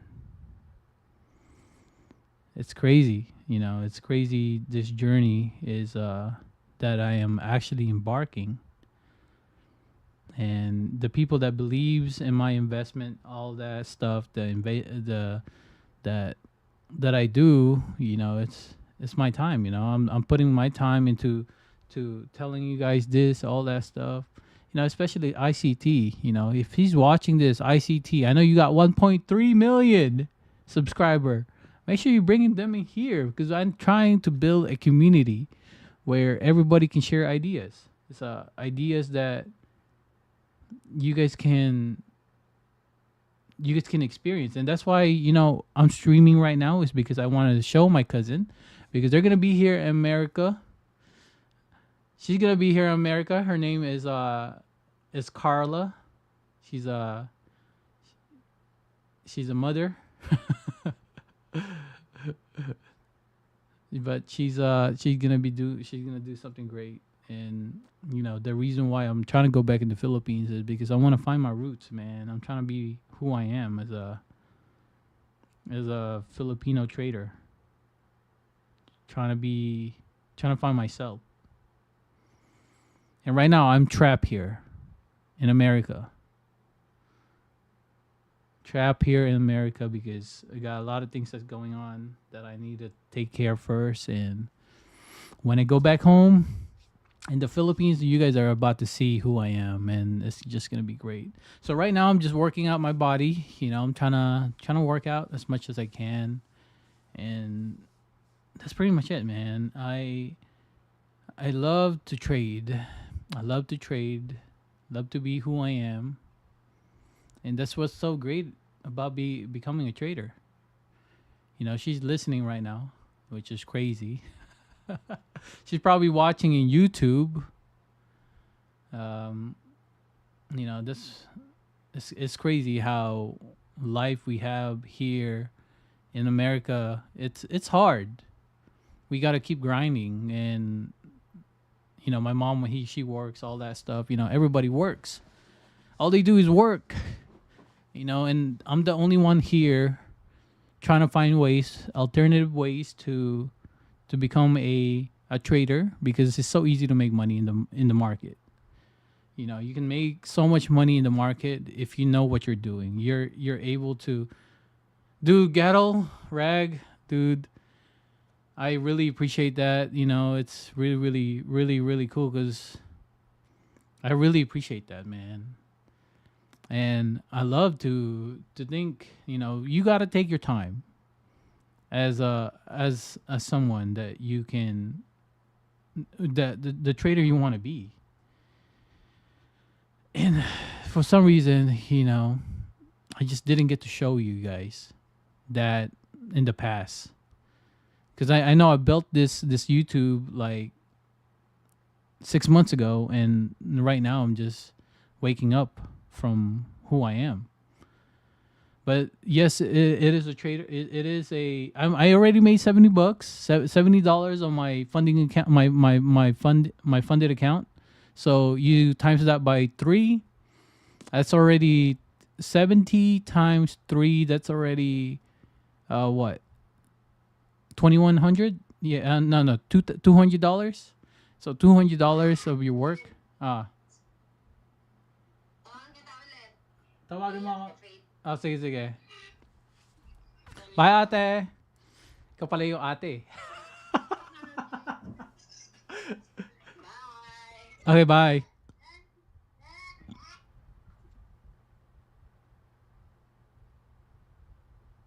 But yeah, I really appreciate it. I appreciate you coming in, Gatto. It's I know you experienced a lot already in trading. I'm pretty sure your trading and all that stuff is those things that you can think of. It's something that a lot of people not understand,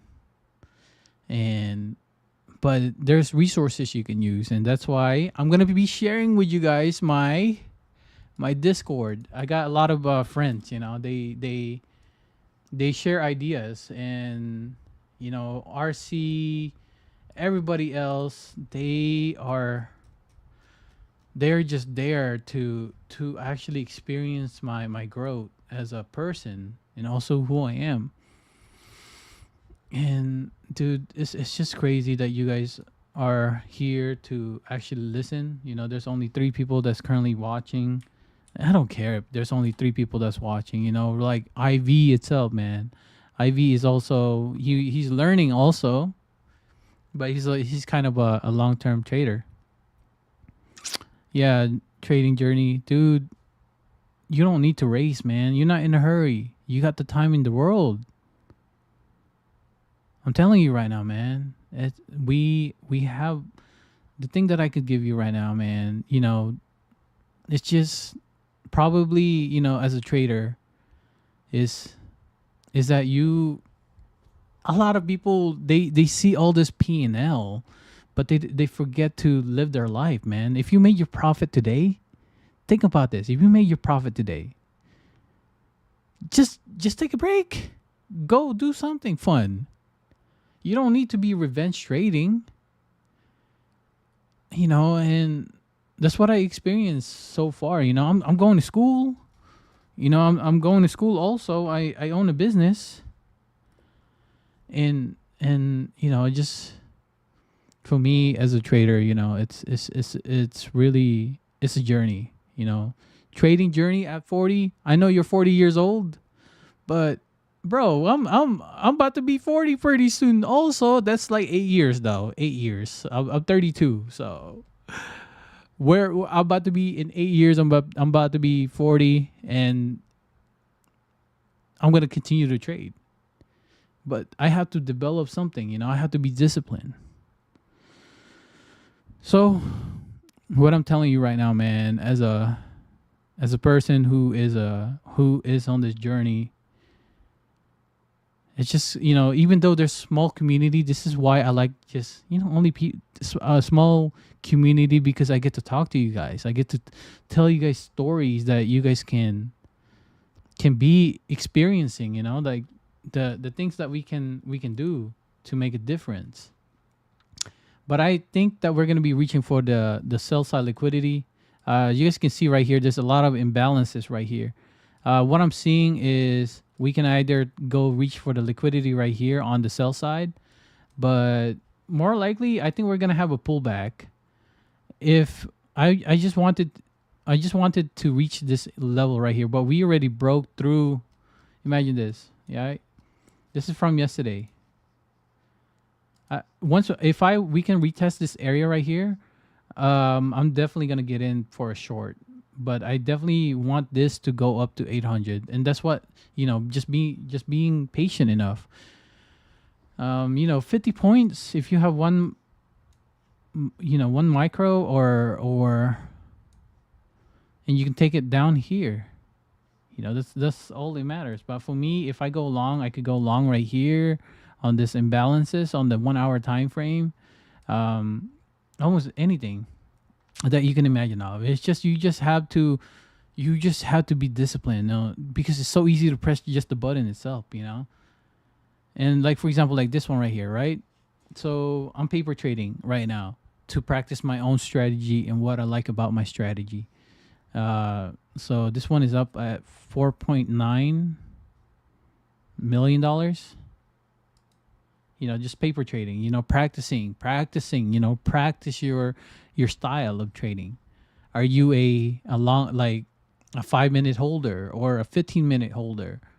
It's up to you if you want to keep your funded account. I blew my funded account, by the way, last week, and I'm about $7,000 this week, and I'm about to break through that $10,000 this week if I can. But I'm gonna take my time to break through that $10,000 mark again, and we're about to go to 30, to 50, to 100, and it's just me, dude. It's me that I have to battle against. And you know, it's really, really cool for you guys to see the journey, you know, my what kind of trader I am. But yeah, I'll just show you guys, like, I'm looking at other screen also. I have another screen right here. I have my my trader bait that's currently open. I'm copying, trading them for 3 accounts because I have three accounts total that I'm copying, trading, and I am just trading micros. I'm not trading minis because I only have $2,573 that I have to manage for each account. So I can only, you know, survive with 1 micros. If I can just do 1 micros per, and I make $100 to 200 to 300, you know, that's all it matters when it comes to trading. And that's what I love about trading. You know, it's all about you, man. You take your time. So on the Luna, on what you have, Luna, right now is that you have your TraderVate platform that you're using. Just type in MQZ NQZ4. Just that there's more volume. So I gotta go look at the volume also. Which one has the most traded volume?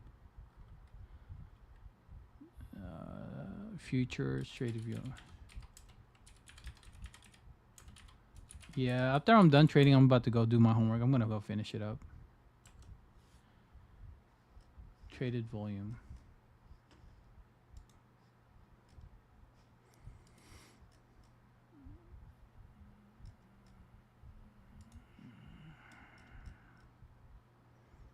So there's been low volume on the.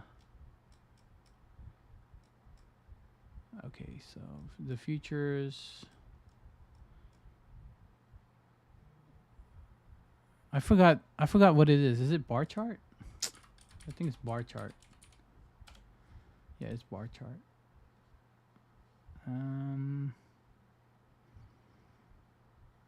Hey, does anybody knows where you can get the volume? I forgot the volume.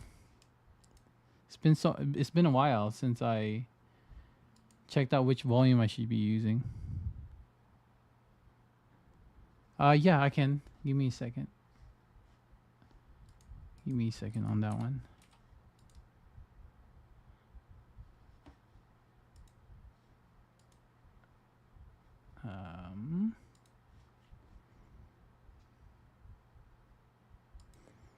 Yeah, it's right here. There you go, brother. That's all. Sorry, I didn't see your message, but that's it right there. That's why I'm excited for you guys. You know, whatever you guys have in store, you know, the goal that you guys have in life, dude, it's just amazing to actually see you guys as a trader grow as a trader. You know, not only me as a trader, but I get to see you guys grow. That's the only thing that makes me happy, is that I get to see you guys grow as a trader.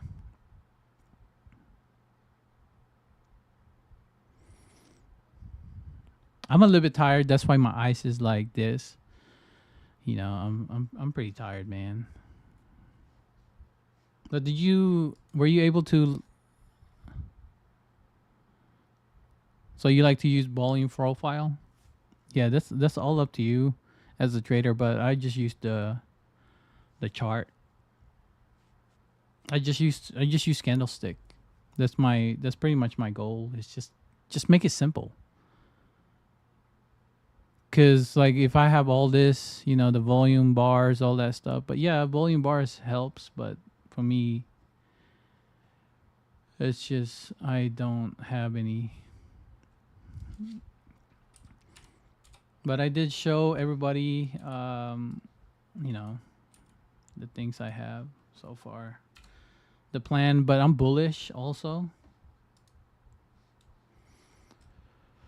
As long as we can reach for all the imbalances, that's all that matters for me.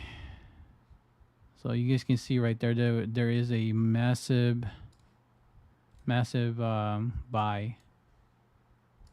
They went and reached for this one right here, but we have we have all this. That's why we want to wait. Like, what will happen after this? So this is what's gonna happen, right? Since we already don't want to sell more to the downside, more likely we're gonna be going like this. It's like an isolation. It's like, you know, oscillation. That's what they said.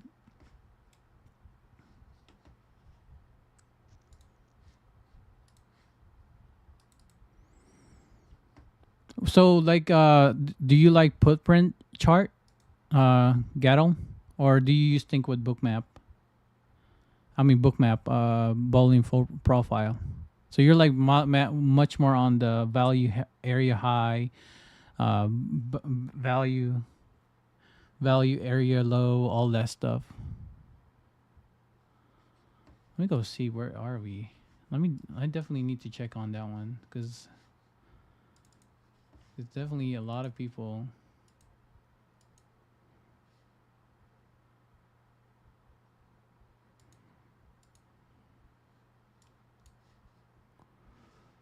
I definitely do need to.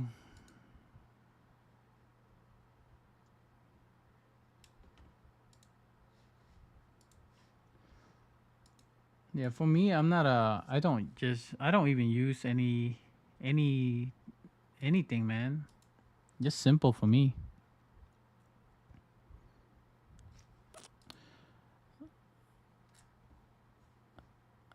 Just simple. Really, really simple.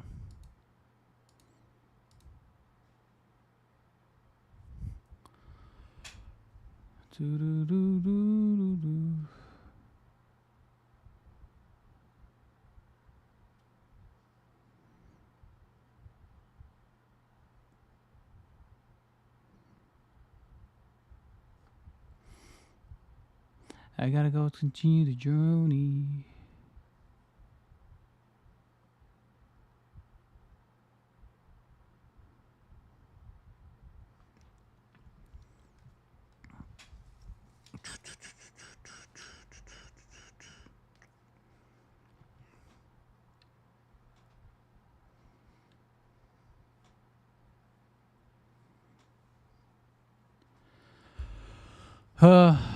I'm so tired, you know, so tired.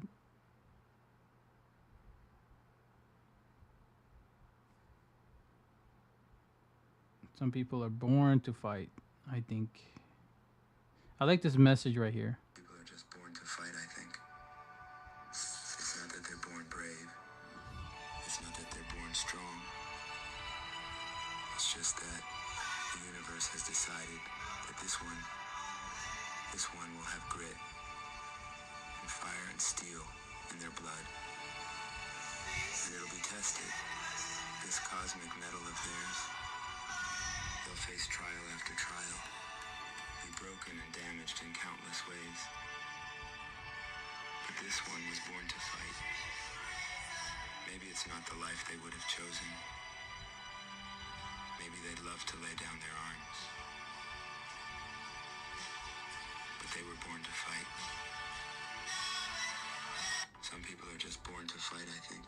You know, what I'm born about? I'm born to love.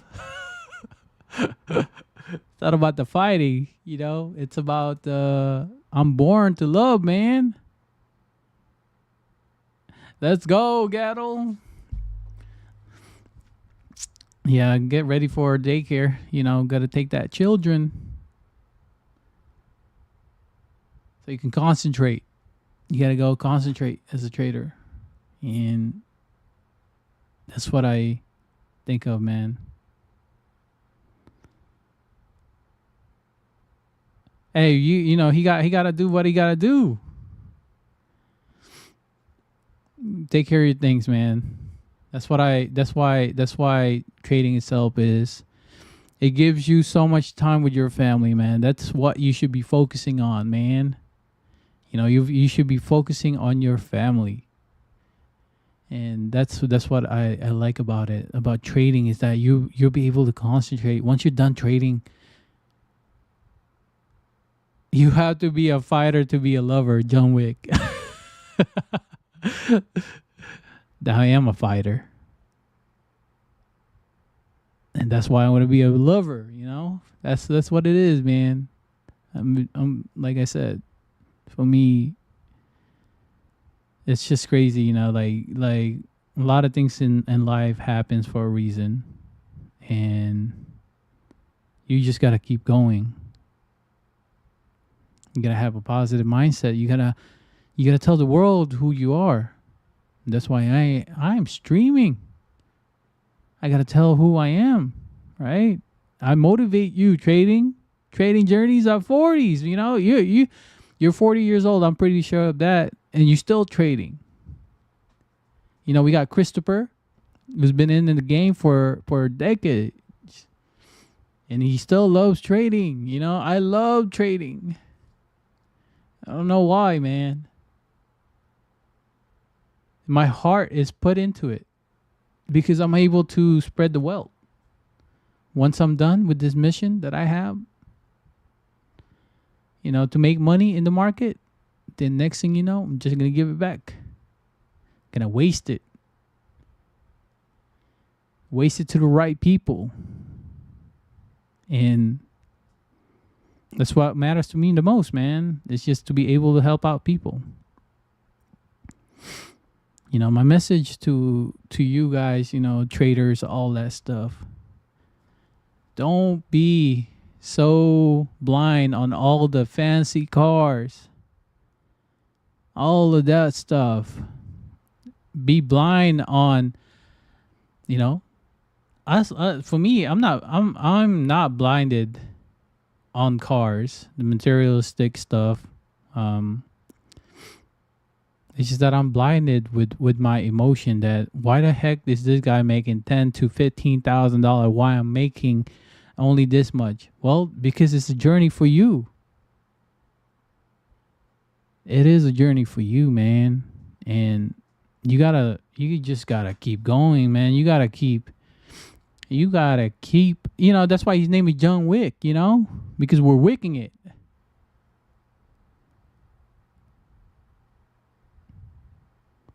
And that's why you're gonna be with me, man, on this journey to be the trader you wanted to be, man. And I'm excited for you, man. I'm excited for everybody in this community that I am trying to build, man. It's just that I know I don't post a lot of things and YouTube. All I do is just live stream every day. Well, it's because I live stream because I'm stuck here in the house. Can't do anything.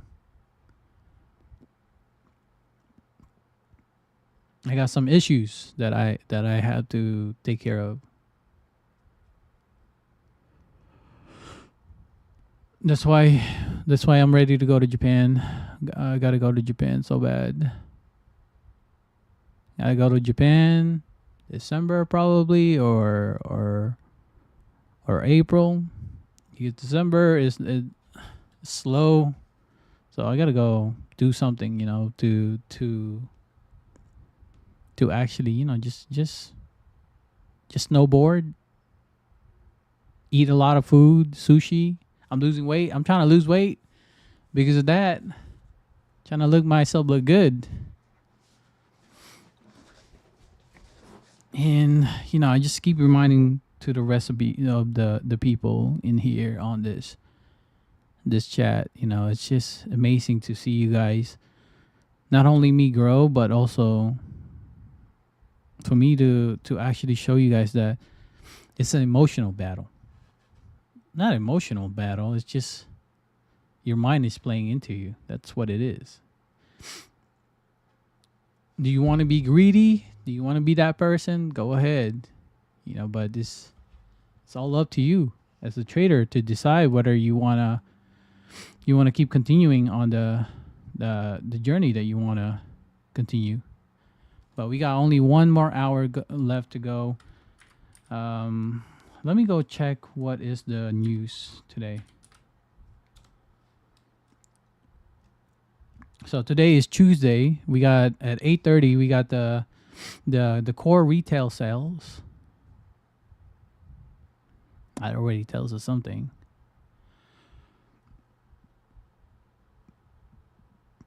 We got 30 more minutes.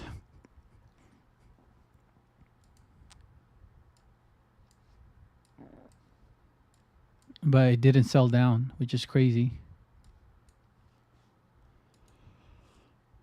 They're going to keep leaving more buy-sell liquidity in there.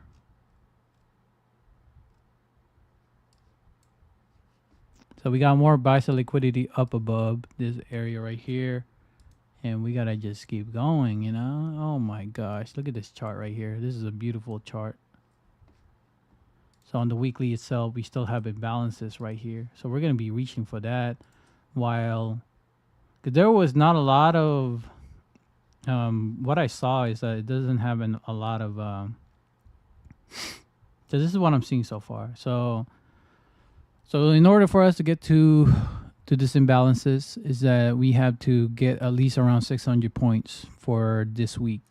And then we'll just touch that and then we'll see what the reaction will be here to the upside. But it's like when it comes to trading, it's like it's pretty much a storytelling. So you're telling a story. You know, what is the journey of this chart going to be doing? Which is really, really cool, you know, as a trader to actually... You got to stay focused, though. You can't be blinded with like, oh, man, this is my trade of the day, and I have to make this much. That's cool that it already reaches to the 800 zone. Now I just need to see if we can go around this area, which is like what I'm just waiting on. I'm waiting on big things. So there's a lot of, on this candle right here, there's imbalances here, right? So if you look in the 4-hour time frame, this is what the imbalances look like. So currently we just broke through the breaker block right here on the negative side, right? So what do I expect it to do? Well, that's up toward the market to decide. So we have imbalances here. Let me just show you guys right here. This is the imbalances that I'm talking about.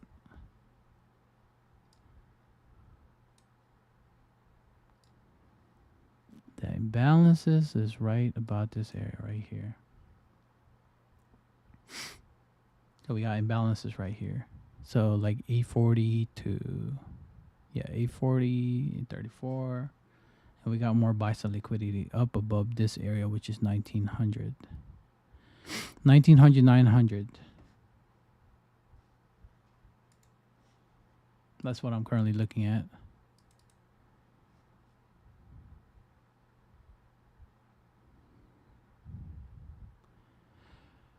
Because that's not my time frame. I don't like the setup. That's the reason why. It's already too high up for me to go long. The only way for me to go long is either I actually see it take out the sell side liquidity. That's my goal. And you know, it's just crazy.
You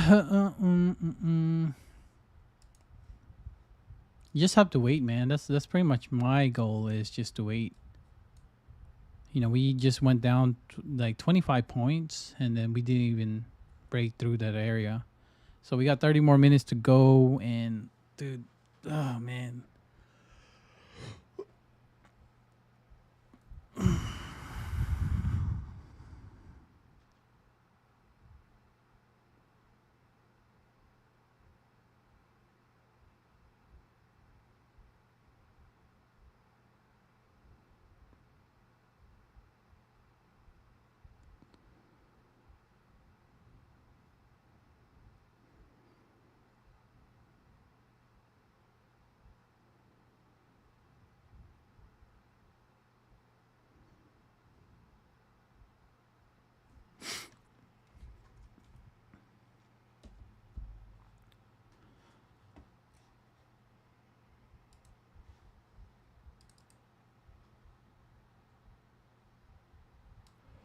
Whew.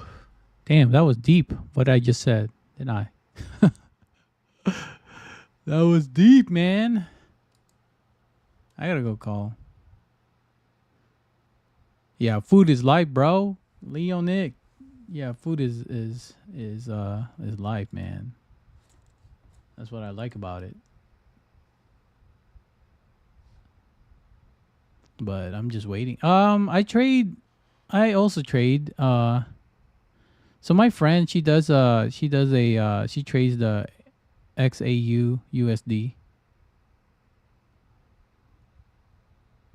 She does that. That's her own style of trading, because she likes Forex. But for me, it's just indices. I just focus on NQ and S&P. If there's any divergence happening, then I'm definitely gonna take the trade. But for me, it's just that's pretty much my goal, man. It's just to everything is up right now. VIX is down. You know, gold is down. Futures is up. So we got a lot of volume on the September contract. Low volume.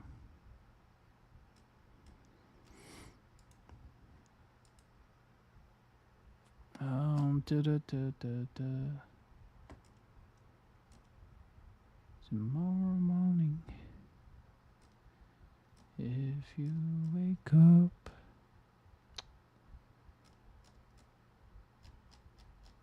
That was boring. So I'm actually looking at the price and all that stuff. So the volume, interest. So the new contract has much more volume than the old contract. So we got more volumes coming in on the new contract, which is NQZ24. That's what I'm looking at so far. So don't use the old ones. Everybody's using the new ones because it has enough. It has enough volume.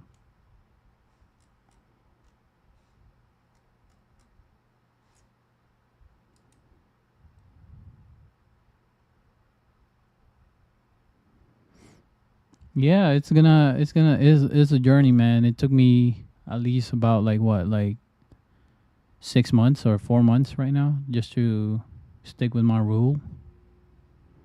Yeah, 6 months. I started the ICT concept. Like, for me, when I was trading, it took me I failed so many accounts already, like hundreds of them probably.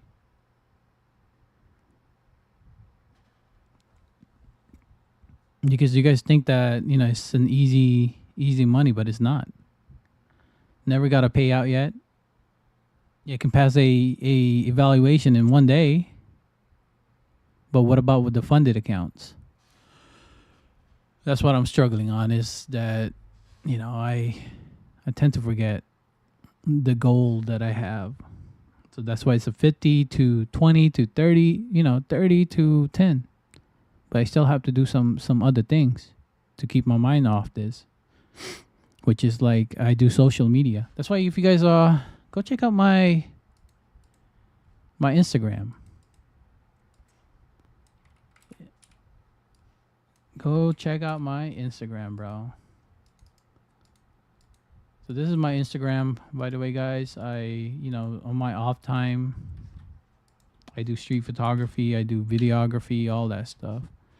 But that's basically me, I'm trying to do a gallery. If I can get a gallery to show you guys my art, dude, that'd be great. That'd be great to showcase you guys my art. And it's just amazing for you guys to see. I want to start doing some film on some of my YouTube, like have some inspiration, kind of like talk. That's what I'm trying to improve on, is to talk to you guys. I'm getting tired. I don't know if I'm going to be trading right now with this mindset, waiting for everybody to wake up.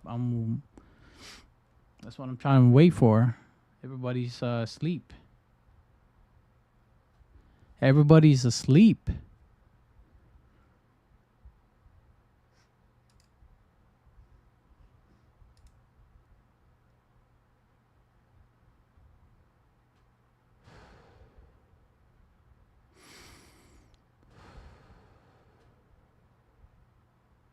All right, let's go listen to some ICT quotes. Let's go listen to that. I think that'd be really, really cool to like listen. So it can wake you up. Wake up. Be like, wake the up.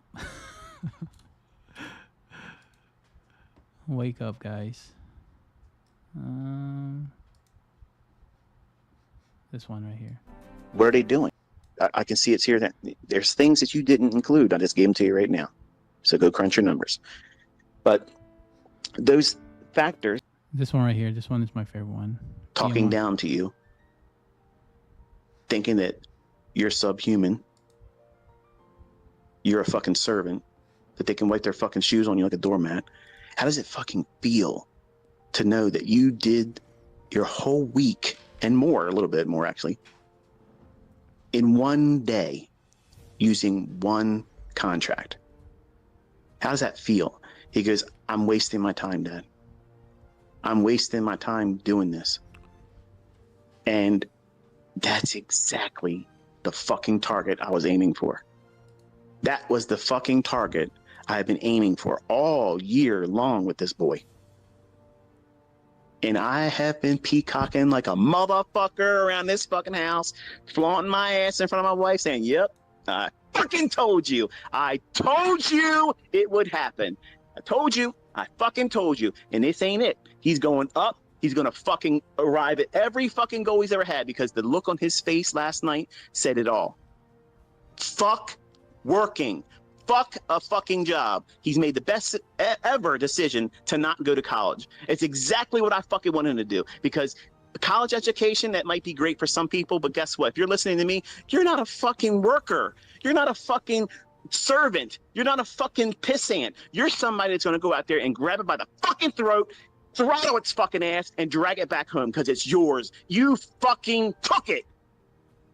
That's how it's supposed to be. That's exactly how it's supposed to be. This world owes you fuck all. It doesn't owe you shit. You got to go out there and take it by fucking force. And if you ain't paying attention, looking around, everybody that's blind to this shit, they're trying to make it impossible for you to have your own fucking way in this world. They're trying to strangle it from every one of you. All of you need to pay attention, because it's going to be crunch time here real fucking soon. You need to fix the shit that's broken in you. Identify it. Don't hide from it. Adversities are obstacles right now that are easily overcome when you identify them and put your fucking boot on their throat. Choke the fucking life out of these things, because adversities are an illusion. They're an illusion. That's all they are. These are things, they're not even fucking tangible. They're in your head. What if I fail? Okay. Describe what that looks like. What does it taste like? Does it have a smell? Fuck no, it's not real. It's a fucking emotional thought, okay? It's your response to a negative fucking thinking of many times never happening. How many what if thinking events have you had just this fucking week? that you worried about, you had anxiety about, you stressed about, that never even fucking happened. And all that time and the energy that you wasted and concern that you applied to that. How much better would you have been if you have taken that, redirected it into something positive and saying, see, you're not effective anymore. You can't hold me back anymore. I'm afraid to lose, ICT. I'm afraid that I'm going to take a loss. Okay, go out and lose. Go out there and lose in a manner where you can absorb it. Very, very small little paper cuts. And every time you have one, write down what you were expecting to see in the chart, how you felt, and at the end, how do you feel now that it happened? You're going to get to your root cause of what's causing you to take those trades. And it's going to be many times impulsiveness. Top of the list, it's impulsiveness. So how do you correct impulsiveness? You have a fucking plan with rules that says I can only trade at this time if this appears in the chart. If it's not in the chart yet, I can't fucking touch the chart. I can't push the button. I can't do shit. I cannot risk more than a micro lot, single micro lot. That's how you should be measuring your results right now. Before you even start trading with a demo, your mindset should be, I'm only looking at the lowest denominator. The lowest thing I can make money on, that's the lowest amount of leverage. How many have you done that? Chances are probably not even 10% of you. You want to do fucking 5 contracts. I'm going to say something right now, and it's probably going to offend some of you. Just understand what I'm saying. It's rooted in sincerity. Some of you are literally walking around talking about how you're going to take $100 fucking account and turn it into an empire. Do you understand that while you may be limited in your reach for finances right now, and $100 is something you can obtain and use and speculate on? I understand that. But you're placing such an Olympic fucking feat on something that's highly unlikely. And you're placing so much emphasis on you're going to do it. And I look, I'm all for confidence, okay? I'm not trying to be, hypocritical here. Cheerleading you and telling you this and do this. But you have to be properly funded. And you have to be realistic too. Can I take a $100 account and turn it into whatever the fuck I want? And give it enough time, yes. All right, but we got 15 minutes till the market opens. Where you're at right now in your present development, let's see how he's going to react. Are you really equipped to do that? If you're not, be honest with yourself. Why would you try to do that? And when you fail, it's just going to be one more little thing for you to feel frustration over. Why would you want to do that? Because you're not going to feel empowered as a trader if you did it. Because if you're honest, you're going to look back and say, oh, yeah, I was over leveraging there. I didn't trade with a stop loss. I took a lot of stupid things and thought they were trades because I was just trying to push. You're gambling. That's not trading. That's gambling. You're doing a scratch off mentality. You go to a store where they sell lottery tickets and you take it and you scratch it off with whatever you're scratching off, and there it is. And if you win, there's no skill involved. There's zero skill in that. That's real random shit right there. Everything I'm talking to you and teaching you with has nothing to do with randomness. You have to identify how you think in the negative aspects. Don't hide from them. Don't pretend they don't exist. Don't pretend that, well, that's not really, something to be worried about. It is. Because you are what you think. If you're fearful and doubtful about your ability to trade, guess what's going to manifest itself when you push the button? That's using the driver's seat. So why are you fucking surprised when you have the results that you're getting? Why is that a mystery? Why are you tweeting to me? What's wrong with me? Why aren't you asking that of yourself in your journal and doing personal reflections where no one can judge you? And I don't know what you're thinking. I can't fix that for you. You have to identify these trigger things that happen in you and be honest. It might be embarrassing if you were to say it out loud in front of other people, but it should not be embarrassing for you to record it in your journal. That's your safe place. That's the thing that's your fortress of solitude. Not a motherfucker can touch you there.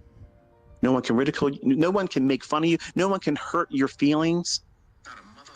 That's the monster laboratory. You're building a fucking monster in the pages of that journal. You have to feed it. It needs to be fed. And it grows on eating and devouring negative fucking shit.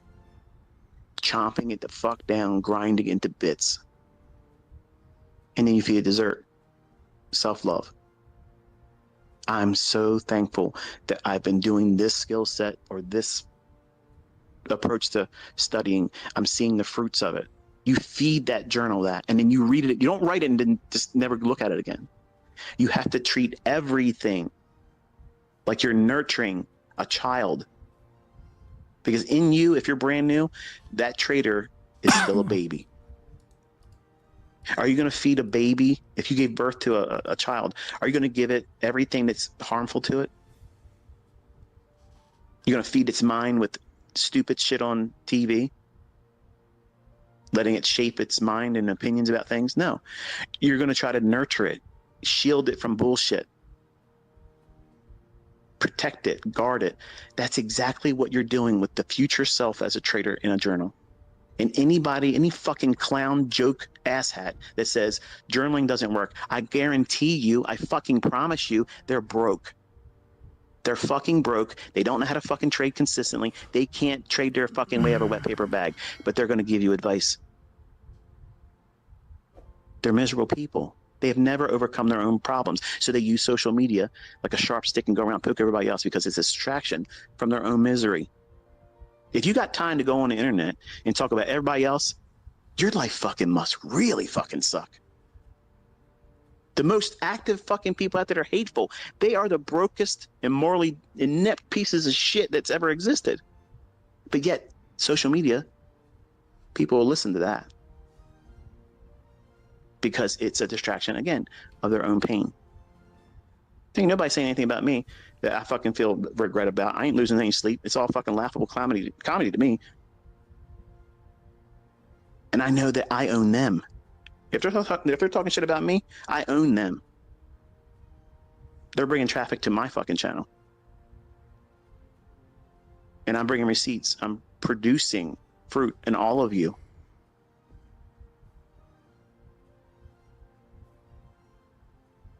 If you don't tackle your adversities, if you don't single them out. Bro, journaling is on point, man. I journal all the time, bro. Don't listen to him, bro. Listen to whatever you do in life, man. What I think, bro, like what I think so far, trading journey at 40s, journaling is important. It's to look at what's your emotion in the past. What's your emotion later now? What do you do to improve yourself?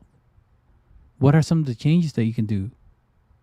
Dude, journaling is important, to be honest with you. And for you, dude, I have my journal here. Look at this. This is my journal. Right? And look at this chart. I have charts on this. I do that. What I don't understand, this is my journal right here.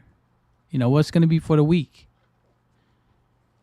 I look at the base CLT. If you look at the Discord, I put it all out in there. What I think the move is gonna be.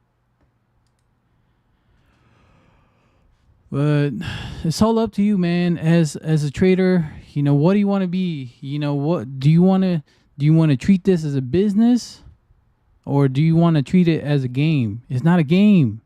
It's a business. It's a professional business. There's a lot of people that doesn't stream. They don't stream their trades. It's because people are going to be copying their trades and stuff.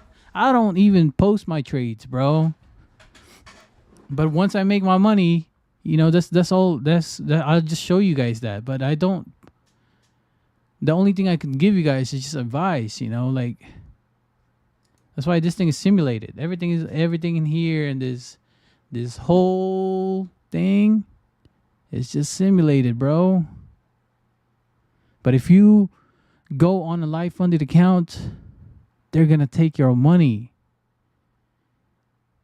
and you gotta be there to take profit. Don't be so ego on yourself that, oh, I'm gonna make this much today.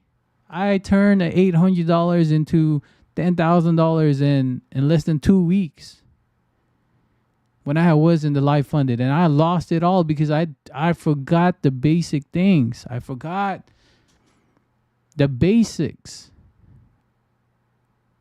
So don't even tell yourself, man, if you're journaling, keep journaling. That's all I gotta say, bro.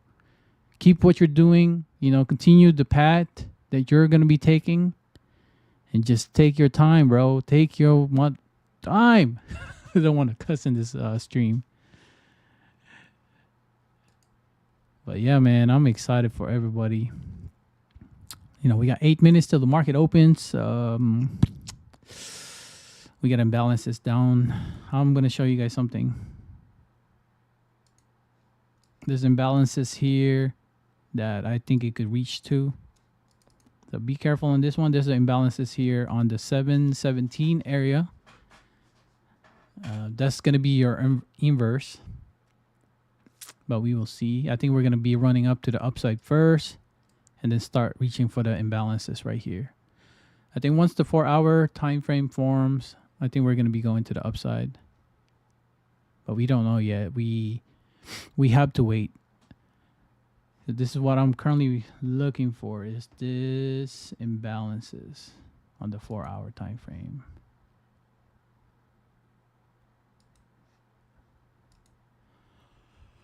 And then it'll take out the buy side liquidity.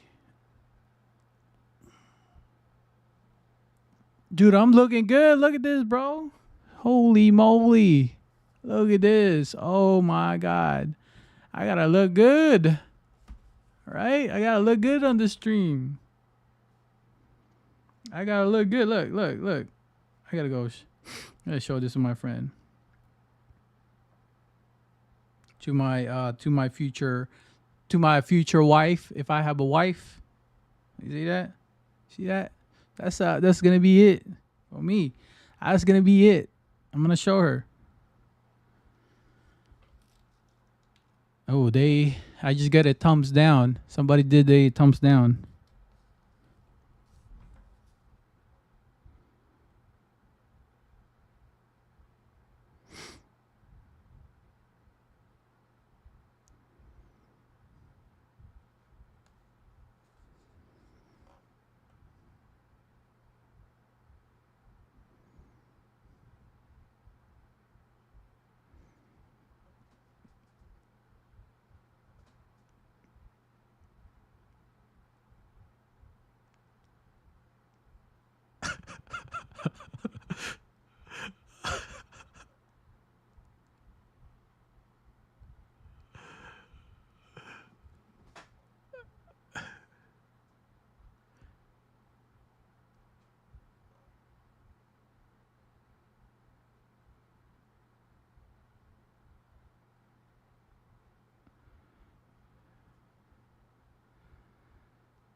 Make sure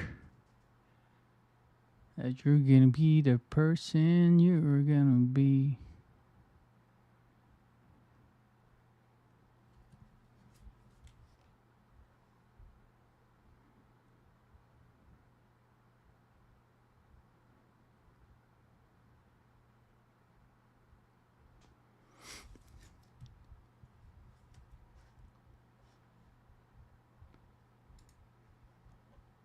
Oh, how long I've been trading? Gregory, I've been trading for about a year already. Yeah, a year. It's when I started trading on the futures market. A year, and then I took a 6 months course with ICT. I did his mentorship, the 2022 or 2020. I forgot what it is. And pretty much I'm just applying it now and still improving as a trader.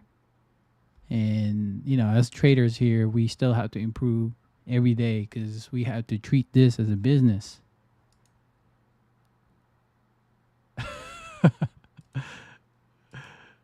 I got to treat this as a business. Pretty much I'm just applying it now and still improving as a trader. And, you know, as traders here, we still have to improve every day because we have to treat this as a business. But yeah, that's pretty much what I gotta treat this as a business.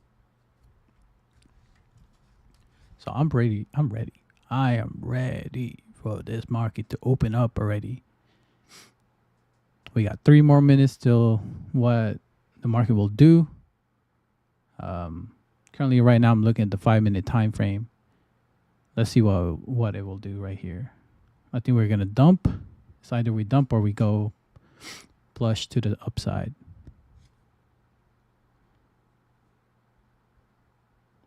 But definitely I have so much things that I have in mind. That's what I'm currently looking at. Yeah,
which is crazy.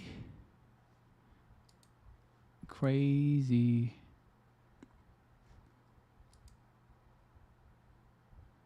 I'm excited to go to Yosemite. I'm planning on going to Yosemite in the New York City, probably next year.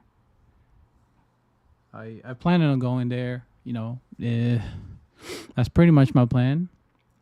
I'm planning on doing some things, some fun things, getting my tent ready for my car, and then just get that thing ordered. I'm probably gonna order it like December. Oh, look at that! Look at that! Look at that move, guys!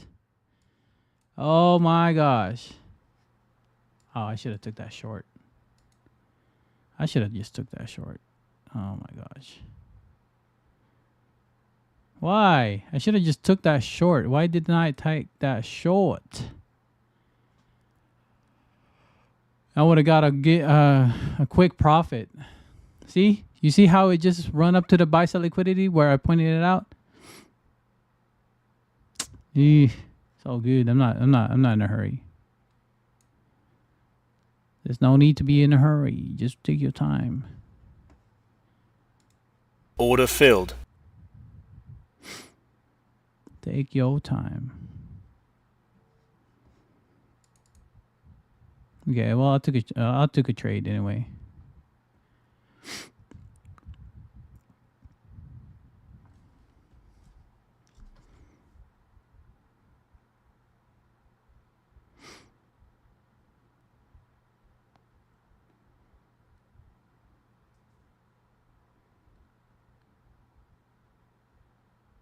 Let's go. I took that trade. Let's go. We are up. 1 micro right there. 781 is when I got in. We're up 17 bucks. Let's go see if we can reach to that 1714 area. That's my target. I want to see what it would look like out there. But if it doesn't work out, it doesn't work out.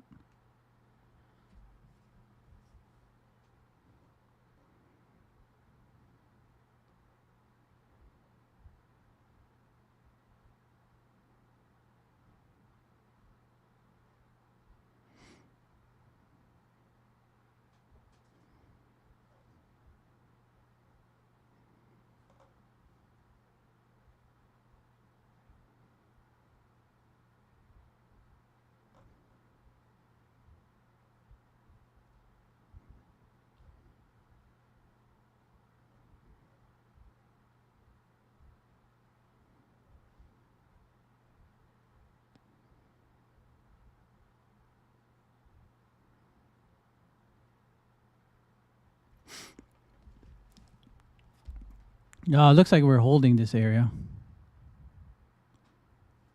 Ooh.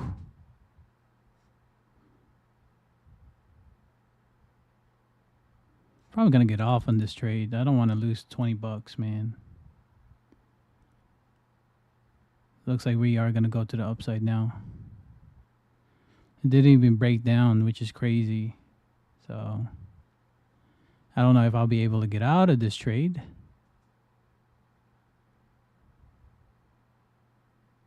It's only $24. I am up still 50 bucks the day.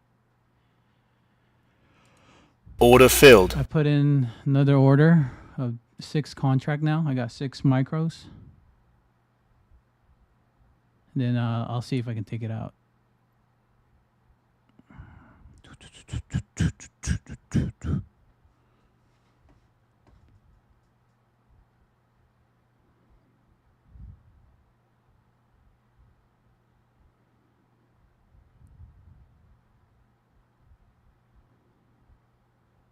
You gotta believe in the process, right?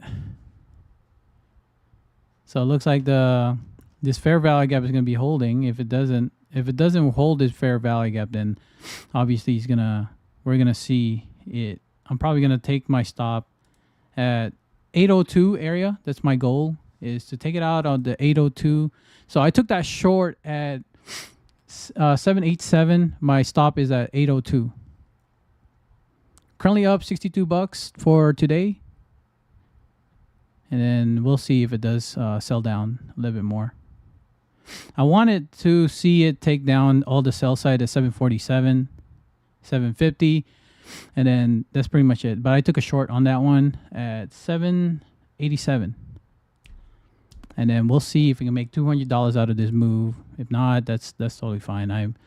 There's always going to be a trade in, because I stopped trading at 11 o'clock so that I can start doing some errands.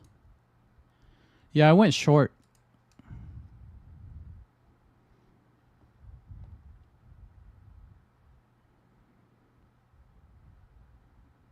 So I want to see it works. If it doesn't work, it doesn't work. People trades on minis and then they're going to be scared like, oh man, what's the next move is going to do? Next thing you know, you miss your move right there. There's a fair value gap on the 15-second chart. Let's see if we can sell down. If you don't sell down, then that's obviously your loss right there. Ooh, it doesn't want to sell down.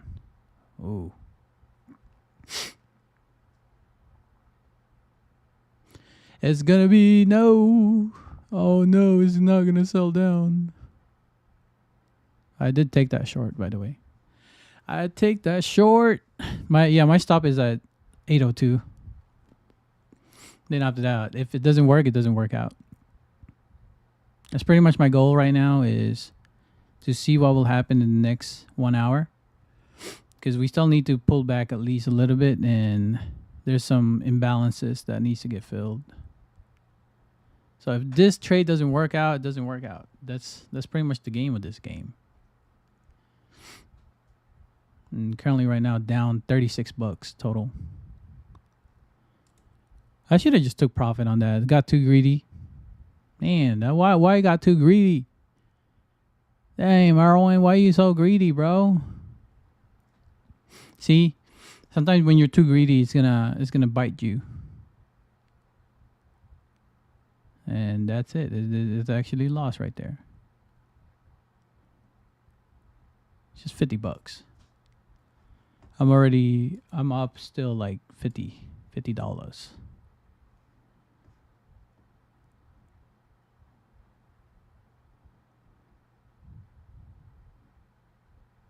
Order filled. Oh, well, what am I gonna do about that? Oh, what the heck? No way. What the heck? I have 15 contracts. How do I get out of this trade? Oh my gosh. How do I get out of this trade, guys? Holy moly. Wow, that's not good. I got 15 contracts. I don't know why the heck I got 15 contracts so far. Oh my gosh. I don't know why I forgot to put it was on sale mode. I don't know why. It's all good. What the heck did I just do, man? I put so like literally I put in 15 contracts and what the heck? That's my buy stop right there. Okay, good. Okay. And then we'll just take profit right here. Wow, dude, that's crazy.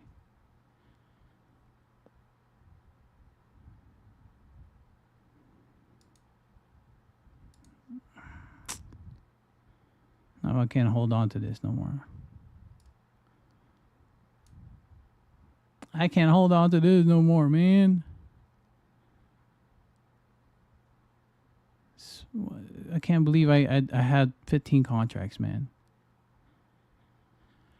I'm just disappointed in myself.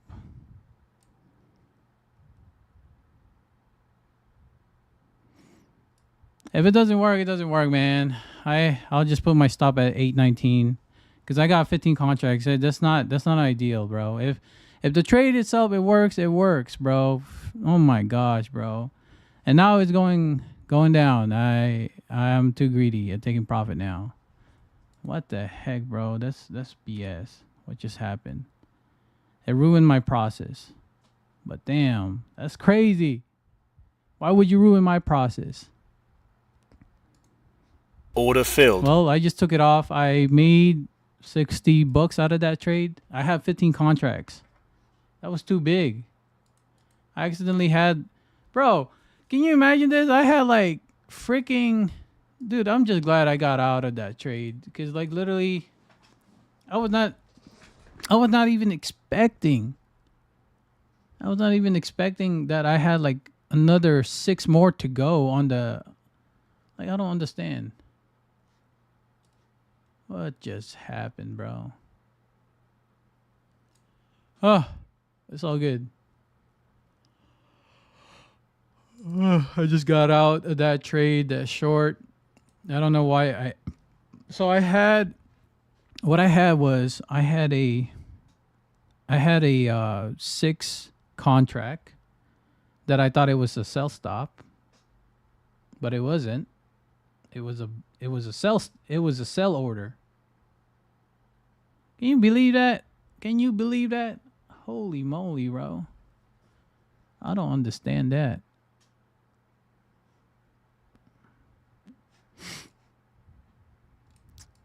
That was so dumb. That was a dumb trade that I did.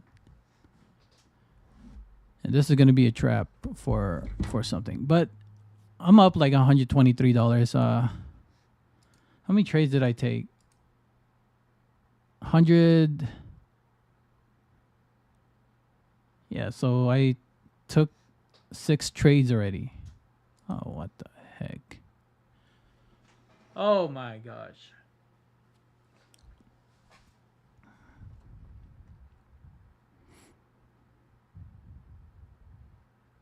I'm actually looking at the 1 minute and the 15-second chart. The 15-second chart looks like it's holding its area, so I think we're going to be breaking out to the 820 area and the retest the imbalances that I was telling you guys about. Because once we fill this imbalances on the 4-hour time frame, we definitely have a good area of interest. But I think the interest is right here. I don't think it's a short. It's definitely a buy order, but we failed to. And we're already trading at 177 points. So not a lot of move for this one. But I think I'm done trading. I'm exhausted. $123. Because like literally I was supposed to only just trade. I have 15 micro contracts for some reason. But I made money out of that. It's whatever for me. As long as I make money, that's what matters for me.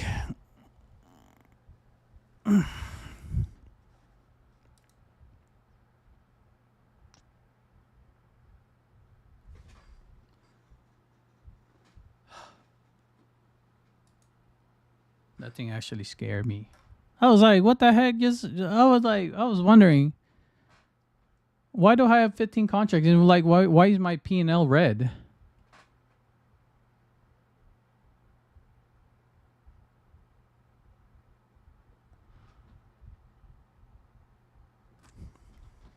I'm going to go drink my water. I need to calm down, man. That was not a good trade.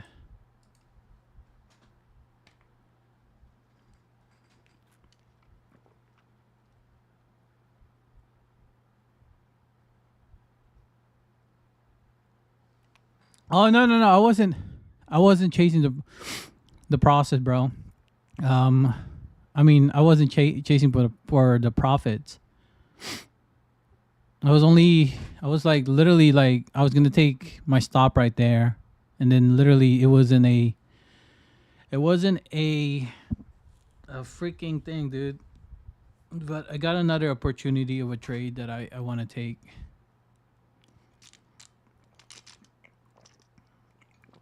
But I'm not trying to. I'm just trying to trade like one contract. That's what I'm just trying to do.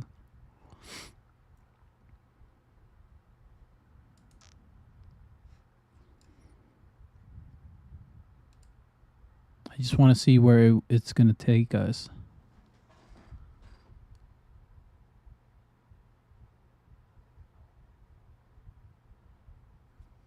I got to go finish my homework after this. I didn't even get to do my homework yet.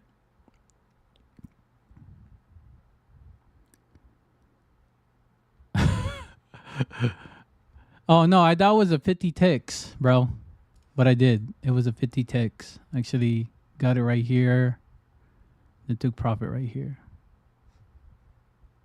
Let me see how much tick is that. From right about this area.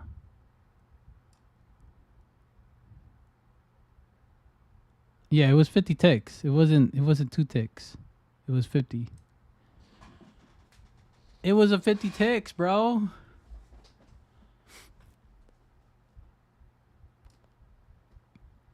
This is where I took it down. Because I got 93.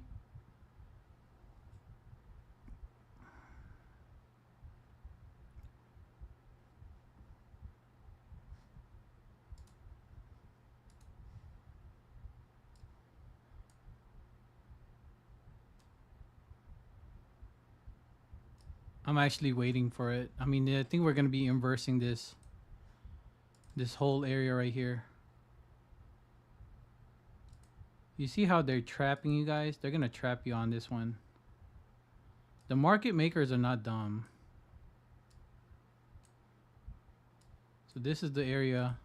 If this holds, then we can expect it to go down here just to reach.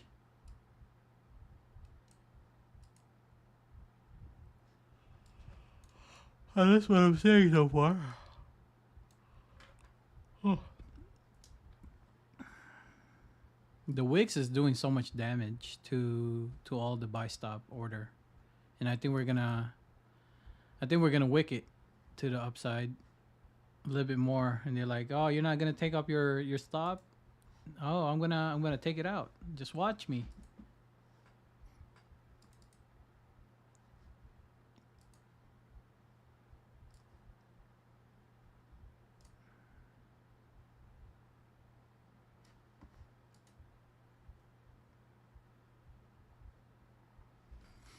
Just watch me, my friend.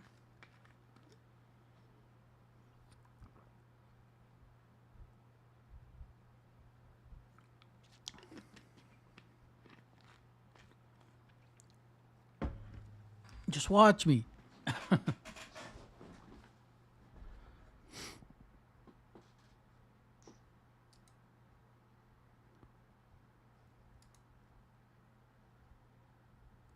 Oh, yeah. Which one are you going to be trading? What's your plan, RC? Dude, I'm trying to aim for 50 points. If I can get 50 points, that's money for me.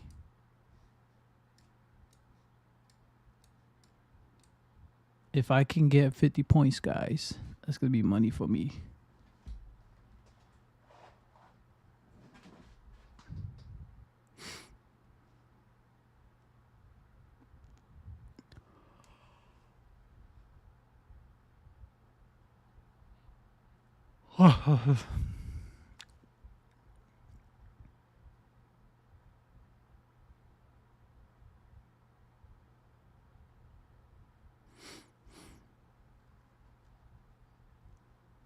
If I can't get 50 points on one micro, then what's the point?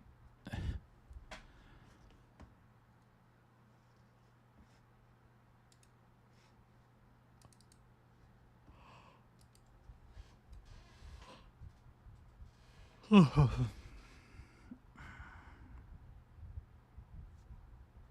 getting sleepy now. Gotta put in my hat.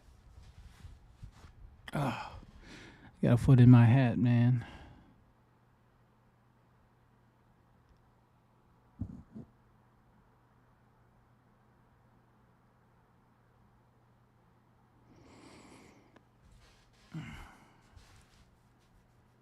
Oh my god. I am falling asleep, bro. This whole thing. I think they just hit me.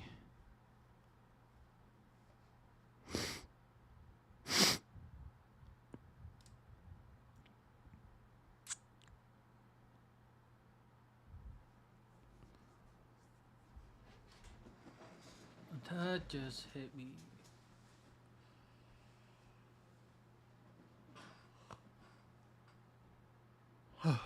Oh my gosh, dude. I'm sleepy.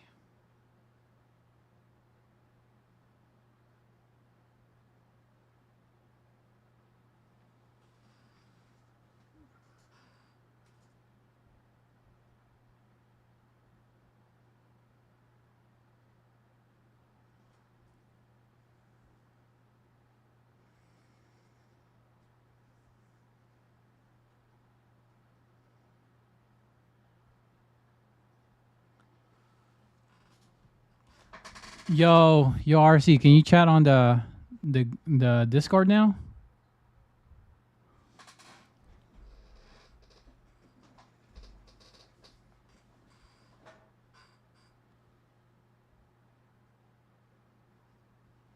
Let's go make a call at the Discord. I'm actually on Discord now.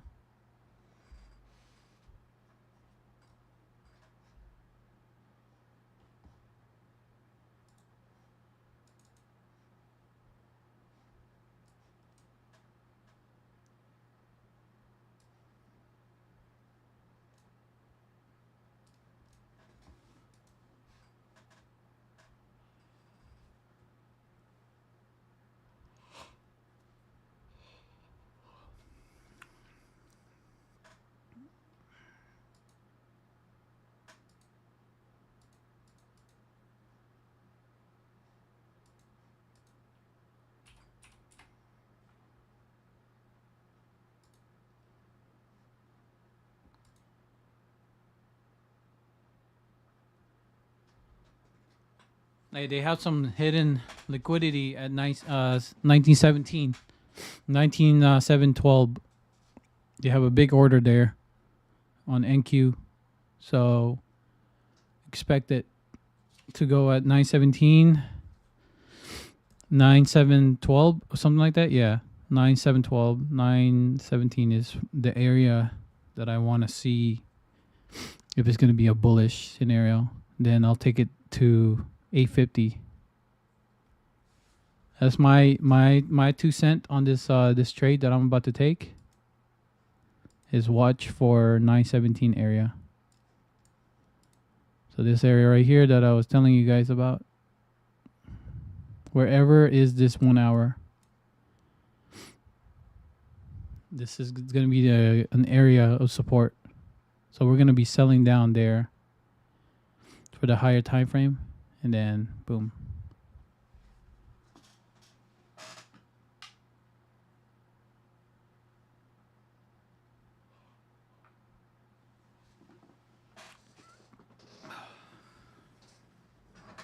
Yeah, I'm going to take my time. I'm not in a hurry.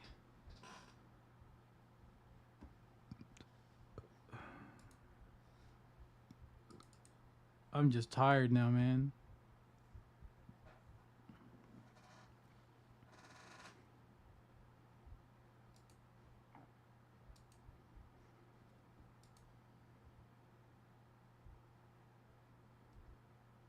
For sure, bro.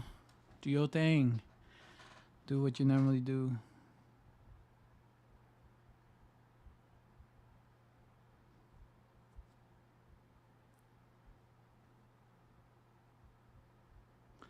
I wish my wife is always in the office with me. She'd be like watching me like a hawk, man. She's gonna be watching me. She'd be like, "What are you doing? Why are you making some dumb decision? Why are you trying to risk so much of your account?" Jeez. I wish my wife have a wife like that. You better not risk a lot of your account.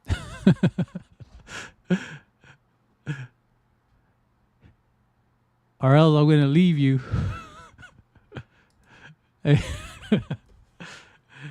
She's about to be like,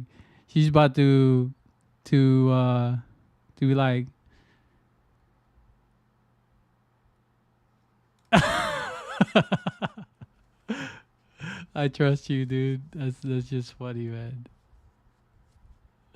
RC. He said, "Be careful with what you wish for." Trading at journeys, dude.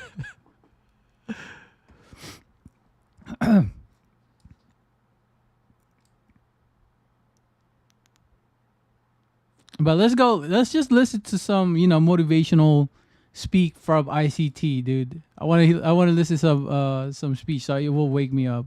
So we got like 30 more minutes till we might as well just listen to what he has to say. So 20 minutes we'll do the there's no easy way. Not that he ever had. He doesn't have a working man's career mindset. There's nothing wrong with that. But I didn't want my children having that. Because when you have that, you are owned. You are absolutely owned. You are not independent. You have to be given permission, and you're scheduled. Show up here, perform this job, better do it to my expectations or I'm getting rid of you. That's not what I want for my kids, and that's not what you should want for yourself or your children. But the only way for them to appreciate the necessity that needs to be really enforced with work ethic and studying is let them taste that shit. They have to taste it. Saying you don't want to have a job for for the rest of your life. You don't want that. You don't want to do that. Trust me. You don't want that, son. It's just going in one ear out the other because they have no real experience doing it. But when they see it and they live it and they can't be with their girlfriends, they can't go on a road trip with dad and mom, they can't do those things because they have a schedule to maintain. Truth be told, God's honest truth, there's been many times where I just wanted to tell this boy, go in there and tell them you're done. I'm not working today. I'll be back for my check whenever it's supposed to be. But if I did that, I'm not helping him. I'm not helping him prepare himself to be able to deal with stress, conflict resolution, work past something, and also defer what he wants to have and what he can have and much more than what he's aware of now, to defer that because he has to learn a skill set. That impatience factor as a teenager is still very, very heavy in him. And because we've homeschooled him, he has a different sense of freedom, where his girlfriend and many of his friends were stuck in that, go to school at this time, and when you get out of school, you got to do homework or go to your job. And he's had pretty much freedom. Now, maybe homeschooling isn't a thing for you. Maybe you can't do it. But if you can, you should. But everybody has to have an employment of some kind, whether self-employed or working for someone else. And today he understood that a partial, that's more than 50% of what he's earning right now, with no real effort was really needed to do more than half of what he makes. And I told him, I said, I'm not saying that is good or bad. I'm just saying, what do you feel about it? And when he didn't answer like I wanted him to, I told him, I said, do you not see that's beneficial for you to not have to work so much in terms of time? And you didn't have to deal with anybody. And you got that. What happens if you just did 2 of those per week? And it didn't go to your full target. You didn't take the full position off, but you had something like that happen 2 times. Is that not better than your full week income? Yes. So why is that not something to start with? Because I was listening to you and I thought, no. Why is it not enough? Because I want to make a lot of money. Right. Everybody does. Everybody listening to me right now wants to make a lot of money. Some of you have made a lot of money and you want to learn how to make a lot more. But you have to start somewhere. And you have to have some kind of humble beginning. And humble beginning is not an embarrassment. It's nothing to be embarrassed about. And this is the reason why I tell you, stop inviting social media fuckwads into your career. You're at the early stages. Why would you invite someone to tell you what you should or should not do when they brought nothing to the table as a alternative with proof that what they're telling you to do is going to work? But it's human nature. Just like the water cooler in the morning when you get to work. You want to get there early, not because you love your employer. You want to get there so you can bullshit with your coworkers and listen to the shit that they're going to talk about. You want to hear Heck them no, I bitch don't want about to how do their that, wife bro. I didn't don't let even them want to go work the with game. anybody. You want to hear them bitch about how they had to do yard work. And that way it reminds you, hey, I'm not the only guy that has to go through that stuff. Somebody else, all the guys that are... Yo, I'll be honest with you guys. I am on a journey, to be honest with you guys. And this journey, dude, that I am about to embark, man, is the craziest idea I ever done, bro, in my life. You know, I can't work for anybody. I don't know why. It just makes me crazy. Whatever he's saying, dude, is fucking true.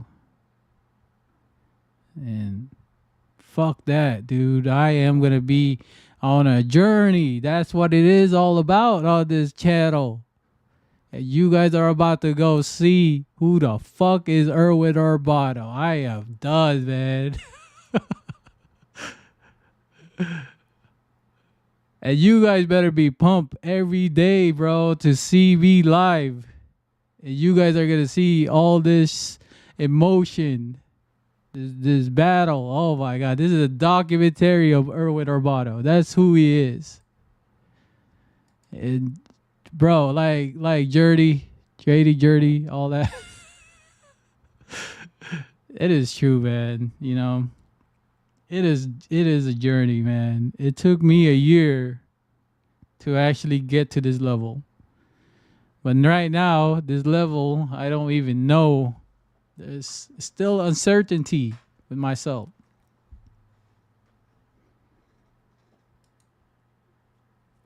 It took me a year to finally wake up, bro, to be honest with you. A year. And the way that I am trading as a trader, it's just the growth, you know, the expectation from the rest of everybody. Be like, man, what are you going to be doing, man, for the rest of your life? You're just going to be staring at the chart? Heck no, I'm not going to be staring at the chart. This is just me, man. I'm just trying to do what I got to do. Which is crazy. Like, dude, I've been streaming since what time? Since 1:45 in the morning. For some reason, I woke up at 12. And it got me so pumped. And I couldn't sleep anymore. I was like, I was going to do my homework, and I did some of them.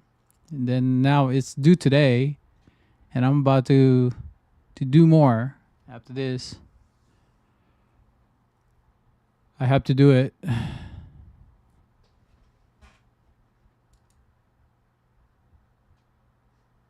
It's just crazy. Like, damn.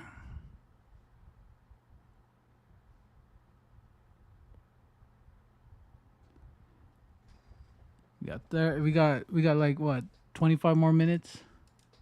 Living, you know, in another household, another neighborhood, working in the same place I am, they're going through the same stuff like me. So I'm part of the herd. No, there is no herd mentality. You are an apex predator. You're outside the herd. You're picking these motherfuckers off. You don't want to be a part of the herd. You have to think differently. You have to behave differently. Everything in a herd gets consumed. They're food. Now, if you want to walk around like a sheep, like cattle, and waiting for your time to get picked off, and you're welcome to do that. And I told my son, I said, what are you? What are you? Are you a sheep? Or are you a wolf? Which is it going to be? Because you can exist for a long time in this life as a sheep, going to work, letting someone tell you it's time to go over here, it's time to go over there. And you'll look at them as, oh, they're a good shepherd to me. They provide a good life. They give me a good job. I got a good job. Fuck your good job. I don't want your job. There is no job out there that I want, and none of them is good enough for my son. None of them are good enough for any of my sons. I don't want them working for anyone. I want them to be able to write the check that they want every week based on their own efforts, their own steam, and managing the risks and knowing that they may not get the win that they wanted. They may not pan out. They may have a loss, but it ain't going to cause them to go on tilt and just completely wreck themselves. But you don't know what it's like to think about those things in the beginning. The only thing you're thinking is all the upside. And the ones that are conscious about the risk, that keeps them from wanting to do anything because they're afraid. And that's where he's at right now, because he put money in out of his own pocket to do these resets. And he felt like that was recklessness, and it was. And he doesn't want to do that whole thing all over again and be reminded of it didn't work for him. It didn't work for him. So I said, there's a way to do this. And it's going to be a lot harder now for you because you have this mental scar tissue, which is exactly why I was trying to teach you the way I was teaching you, so that way you wouldn't have these things. Just like when you are listening to me now in these Twitter spaces, just when you're watching those videos on YouTube, and I'm talking about the things that are outside the chart that you're going to have to deal with, whether you like it or not. They're conversations that you need to have, preferably before you get to that situation that I'm talking about. Because many times you're not going to have the skill sets or the coping mechanisms to get you through it unscathed. You're going to hurt yourself. And then you're going to go back and listen to a video. Oh, I wish I would have watched that video. I wish I would have heard that. You heard it. You're just in denial. You didn't listen to it because you thought you were going to be the exception to the rule, and you're not. All of us are human. All of us have frailties and issues with us. Mine, a lot more than some of you. But all of this can be managed. But you got to start with a very, very small, low-hanging fruit objective and be content with a little bit in the beginning. Because here's the thing. What happens if you could only just make $250 per trade? Think about it. What happens if that's the best you could arrive at? Every trade that you take, the best you could get is $250. Is that a failure? Now, some of you, especially the young men, be like, oh, come on, man, I ain't doing trading if it's just that much. That's exactly how I thought about it too. In 1992, that Christmas, I'm sitting there thinking, man, I gotta at least make $500 per trade. And I would not accept anything less.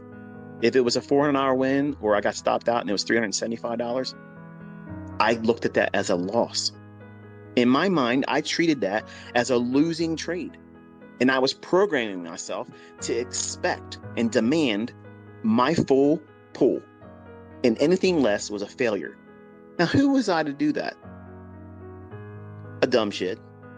Somebody that had no idea what he was doing. And I was brainwashing myself into thinking that profitability at any measure was counterproductive, wasteful, insignificant. And that's what you're doing probably with a lot of things in trading. It wasn't until I started understanding high frequency trading algorithms that their whole function was to go in and take very small bites of the market frequently, all day long. Now, when the developers of an algorithm sit down and they contemplate how they want to go in and engage market, they're not in there saying the trade has to be $500. They're not doing that. They are looking for small little snippets in price delivery that they know absolutely they can get dozens, not one time a day, dozens per time. Dozens per day. Think about that. Now think about what you're trying to do. Think about what you go into my content trying to squeeze out and say, this is what I have to do. That's not my problem. That's your problem. You're trying to present a feat, some outcome that may not be applicable for you in your understanding or your present ability. So go back to a simple approach to thinking, okay, if I could get $250, $250. You want to here's the fallacy in this, because when I first started understanding this, Larry Williams talked about this a lot in a lot of his systems. At the time in the 90s, he was wanting a trade or a model, a system, if you will, to be able to pay at least $350 per trade. Wait a minute. Did you just say Mr. Larry Williams, Mr. $10,000 to $1.2 million in the Robbins Cup in 1987? That guy said he wants to make at least $350 per trade, or he's not really interested. That means he's not even getting a full handle in the S&P back then, because it was $500 per handle. But because I was listening to that stuff, and it was a lot of number crunching, and it was very simplistic rules that made no sense to me, and many of them I still don't have any affinity for. But he had an approach that he wanted to take on, and it had to have this much in terms of back testing, saying it results and yields this much in terms of profit per trade. If you can find a setup that yields $250, that $250 can be scaled to whatever the fuck you want it to be. What's $250? It's 5 handles. What happens if you get 5 handles over the course of a week and that's all you got? Is that a bad week? Now, some of you jokers out there, this guy's talking about making $250 a week. Right, but you're the same person that's blowing your shitty ass account live on live stream, and we all watched you do it. $250 more than you had at the beginning of the week is still $250. If you were broke and had someone hand you $250, you'd be appreciative, right? If you just did that in the beginning, I'm not saying your whole career is this, but in the beginning, if you started with that mindset and all you were able to scrape out over the course of the entire week because you did not push real hard, because you know that you're not ready to do that. You might want to win a lot every day. You want to be able to trade every single day. But that's not realistic because you don't have the skill set to do that. And I'm reminding my son that he doesn't have to do this every day. He needs to tape read. He needs to execute in front of me because he needs to be conditioned and desensitized from the fear he has placed on himself because of unrealistic expectations being acted upon. He tried to do it his own way. Well, everybody in retail does that. Everybody does it. They read a book. They think they are going to go in and apply that stuff. It's like they do it with my videos too. Oh, I watched this video on order blocks. I watched this video on optimal trade entry. Oh, I watched the Silver Bull. I'm going out there and trading Silver Bull, and then read their tweets to me. Why is this failing again? Well, first of all, you're doing it wrong. Everybody wants to be in a hurry to go out there and do something to make money, when you have to figure out what it is that you're going to do to mess yourself up. And that's why 1 year minimum is ideal. That's not what you want to hear, I know. But that's exactly what you need to hear. You can't figure this stuff out on a unique personal level, fast tracking it, trying to do it real quick. You cannot, it's impossible. Nobody's going to do this for you. Nobody. Nobody's going to shorten it for you. Nobody's going to make it easier for you because you are bringing the same bullshit that everybody else has brought into it. It's mental baggage. And social media brings more of that. Trying to stand out, trying to I got to defend my mentor. I got to make myself look profitable. I got to be able to keep up with the people that are renting cars. All this stuff, it's all bullshit. And if I did not stomp on the throat of Cameron to tell him that that's not the right way of doing it now, that's the direction he would go. Because you know what started all this stuff is he wants to go out there and troll the trolls. And I told him, I said, you're already doing it wrong. You can do that, but that can't be the reason why you're doing it. That can't be the reason why. Because if that's the reason why, you're going to rush. You're going to rush to do something that is not needed.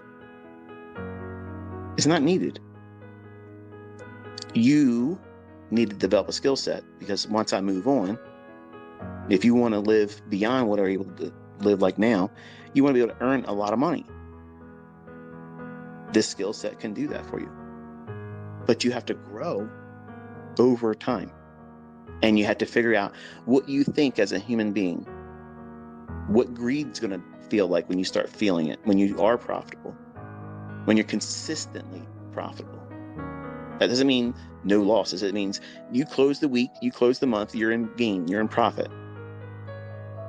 It doesn't have to be a lot. You're just not losing. There's nothing wrong with that. And I told him that I said, I want you to see what it feels like to be at break even Hindi ko alam. majority of the day. Oo, hanapin ko dyan. So when he wasn't that's, getting it correct, I'd say, okay, buy here. And as soon as it gets above that level right there, I want you to close it. Do not use a limit order. I gotta continue my plan. I want you to feel it. I want you to feel it while you're in it. And as soon as I tell you go, trading.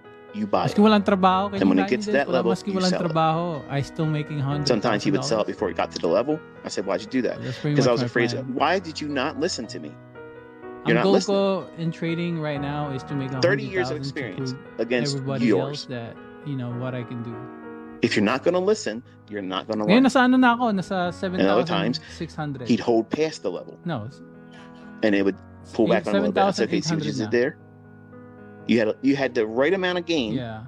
So malapit na, but you know, that's held on only, too long. What? Why'd you do that? Because I thought I was going to keep going. I didn't tell you to do that. Yeah. I just want to prove it. You know, and he would get frustrated and start getting antsy. I said, why? What are you feeling right now? No, it's 7,700. Yeah, 7,000. I'm done. I'm done, Dad. I'm done. Yeah, 7,000. This is exactly where you need to be at. Pera. This is where you will do what you did. Trying to get to around by 100K. Failing at this multiple so once I get times. to 100K, that frustration, at least I'll be that able feeling to, of I need to do something somewhere to replace this feeling. That's where it all comes from. Business. Everybody that ever blows an account is in that state of mind. No, I have a lot of plans dyan sa Pinas. Kaya kailangan kong i-rebuild yung sarili ko eh. Kaya it's okay lang kung hindi nyo mapanoodin yung video, pero share lang nyo sa Facebook. Maybe someone will like it. That's what matters. Hindi. You know, I'll meet somebody. You know, that's pretty much it. Kaya nga ano eh. It's an easy easy thing to do. Kaya ngayon wala masyadong nanonood, pero okay lang. Tingnan mo dami oh, you know.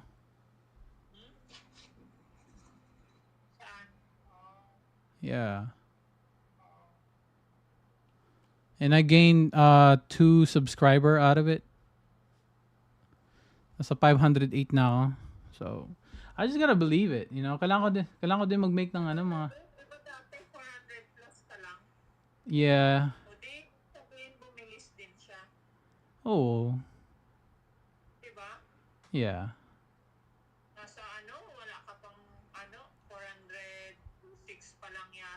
No, nasa ako pa lang I was at 400, and then next thing you know, nasa 500 na ngayon. After 1 month. Yeah. Okay lang sa akin kung walang nanonood ng tao, you know. Maganda. Yeah, may progress, you know. You have to start it. Kung hindi, mag-grow ka naman kung people will start to see what you're putting out. Oh, I'm just trying to be consistent. That's all there is. And then also, baka makita ko dito sa yung wife ko, yung future wife. She might be able to see.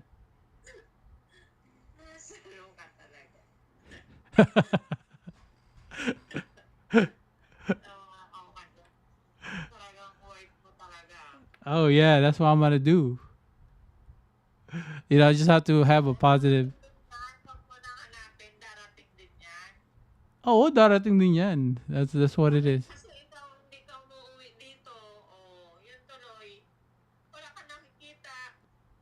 Nino.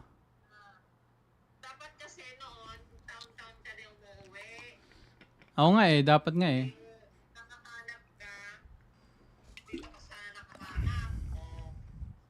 Hindi, meron naghihintay sa akin. Alam ko kung saan. Basta, alam ko lang merong naghihintay sa akin. Yun lang. But I just have to continue the journey. That's all there is. You know, the journey, kung bakit dito ako, nakastuck ako dito. Alam mo, I'm 32. You know, I'm 32. Kailangan ko i-control yung sarili ko. I need to control myself. I be emotionally, you know, be able to enjoy what I'm doing as a process, as a trader. And that's what I'm trying to do in life, just try to enjoy what I can do to show the people that I am a trader. Na, there's ups and downs, but later on there's gonna be, you get the exponential growth mangyayari sa buhay mo. Kaya ako, I'm just doing what I gotta do. Yun ang pinaka-importante. What life has to offer you.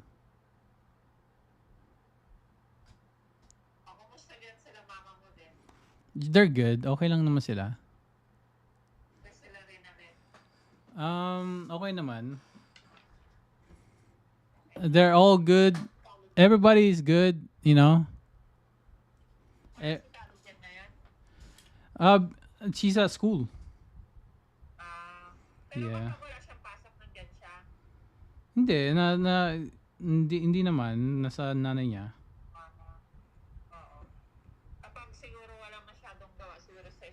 Yeah. Yeah, pwede naman. Pwede. Pero ngayon gusto niya muna kay mami niya eh. Kaya I can't stop her. Sabagay nakasama mo din siya ng ilang kayo yun? 1 year.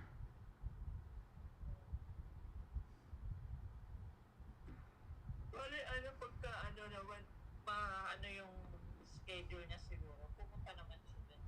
Yeah. Kaya nga I'm just gonna do what I gotta do. Ha? Yeah, pag Yeah.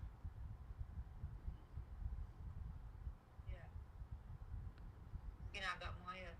Ito, just doing some messaging. We got like 7 minutes till the market opens.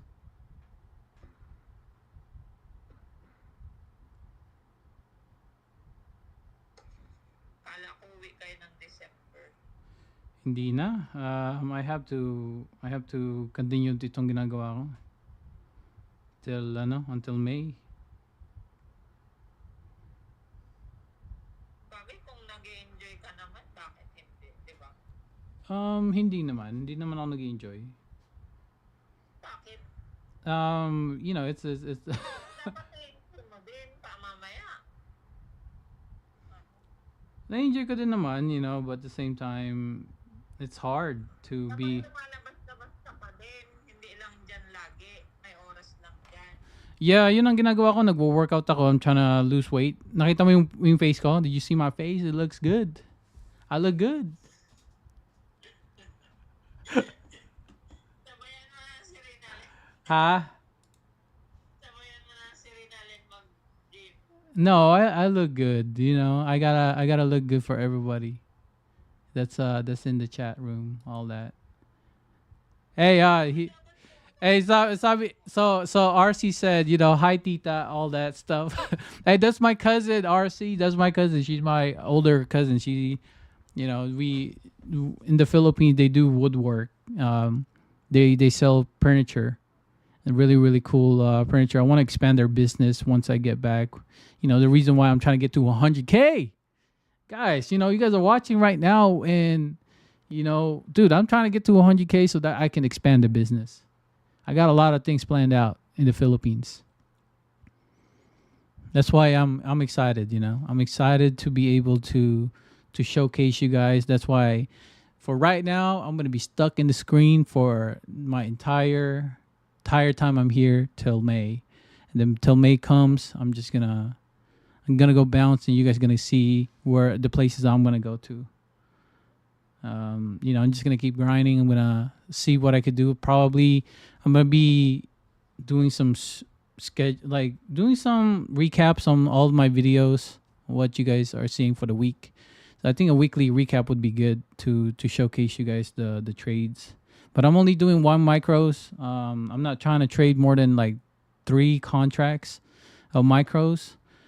But that's what I'm trying to stick with. And currently I'm up like $120 for the day. $120 times 3, that's already $360 for the day. So yeah. Yeah, te, ano ka lang kung mukhang hindi ka na high blood ah. Hindi, nag-ano kasi, nagkukontak kami kay Doktora. Yeah. Kay doktora? Oo, Yeah. meron kaming contact ng doktora. 75 mcg. Kasi ano, hindi mabababa yung BP ko ngayon. Are you okay now? Mm-hmm. Tapos naging 150, 110. Kinontak namin si Doktora. Yeah. Okay. Make sure you go take care of yourself, huh? Te? Make sure you go take care of yourself. Oo. Kaya hindi na ganong nagdadalaw. Yeah. Kaya ano, paanoin ko muna. Yeah. Just ano lang, just have Nurse Cathy. Hi, Nurse Cathy. Ha? Oo nga, nandiyan si... Yeah. Yeah. Yeah. It's gonna be a September baby, huh? September baby ang anak mo. October? Oh, Libra siya pala. Libra. October siya. Okay. Ano, pinipigilan pa yung BP. Okay. Well, Pwedeng lalabas. yeah, kailangan mo muna mag-take care of yourself, te. Kaya nga. Sige, te. Magano na ako. I'm gonna be trading right now. I got 3 more minutes and call you. Hindi mo na akong dapat sabi. Sige. Ingat. Sige. Yan. Salamat. Okay.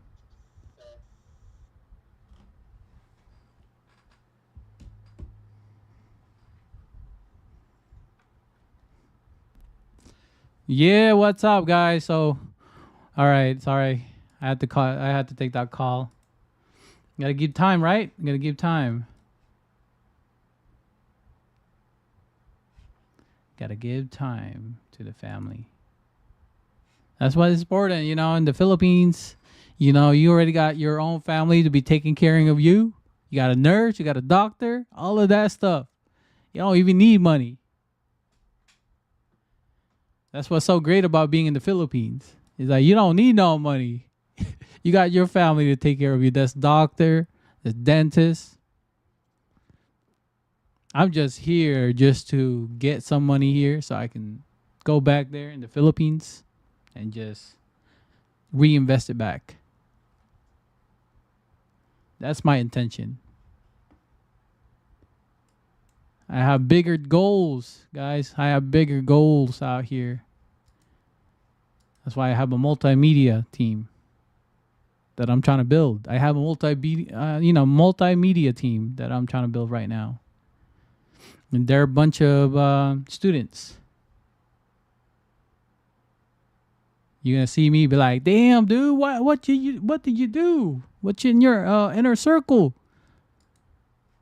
But it's all good, Right now, I have to focus on making money and value the trades that I take and why I am taking the trade. But we got like 20 seconds left till the market opens. 20 seconds left. Ooh, we're back again at this level, which is crazy. Ooh, man, you guys gotta.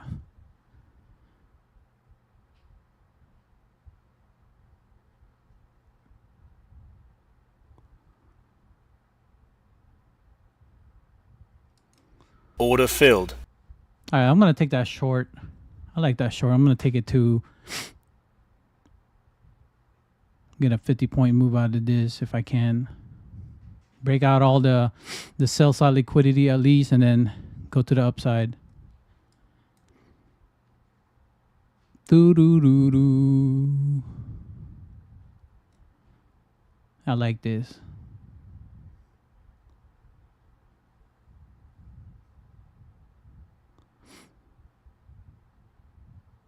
If it doesn't work, it doesn't work. Holy moly, it really did not even work. It just went up. Oh man. Stop filled. That's crazy. $88.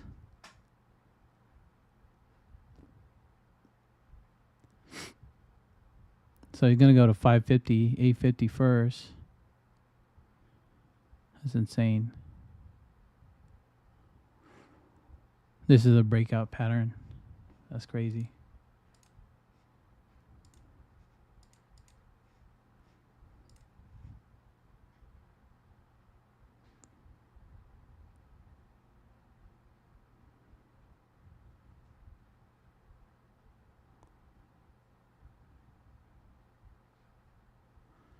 Ooh.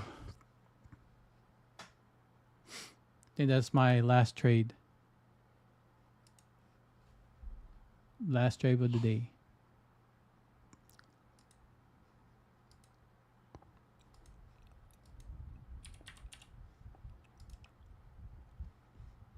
What's to think of it?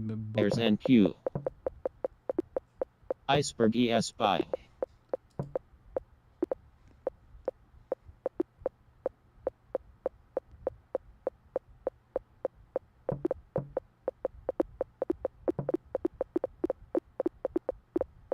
Absorption sellers NQ. Buyer sweep NQ. Order filled. Iceberg ES buy.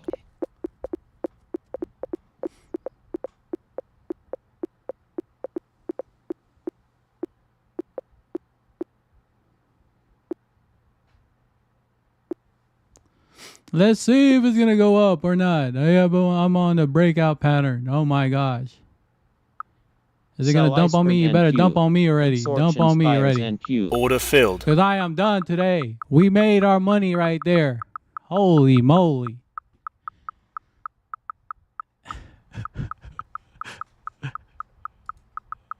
Stop ES buy. Emotional battle.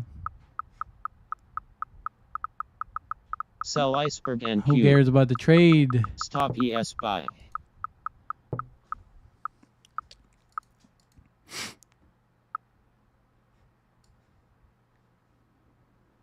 Damn, I really wanted to Sell see stop this. NQ.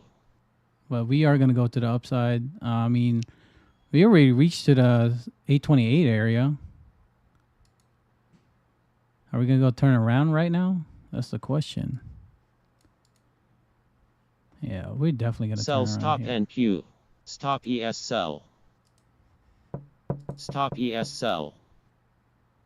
That's the struggle right there. That's the struggle. Order I want. filled. Stop ES sell. Stop ES sell. Stop ES buy. That's the struggle I want. Iceberg ES buy. Let's go. Let's struggle up now. This is your time to shine. Holy Stop moly. ES sell. Start selling off, man. Just go to 714, the 50 points that I needed. Stop ES buy. I'm going to take a short stop around NQ. 802. If I can get an 802 fill, then I'll be taking that short one more time. But I ain't going to miss this move. Why would I miss this move if I think it's going to go to 716? ES buy. You got to take Seller advantage of that sweep ES. trade. We got a lot of sell side liquidity below. We Stop already touched ES that buy. 4-hour time frame. What's the next thing that needs to go? It needs to go to the sell side for quite some time. And let's go. We are hitting the sell side. Oh my Sell God. stop NQ. 1 micros, Sell guys. stop NQ. 1 micros. Let's go get some 50 points out of this. Like what Iceberg ES what buy. RC is saying. Let's get some RC, bro. We got to get that 50 points, right? I'm going to go get that. I am going to go get that 50 points, bro, for you, bro. There's going to be an Iceberg opportunity for you ESL. to enter.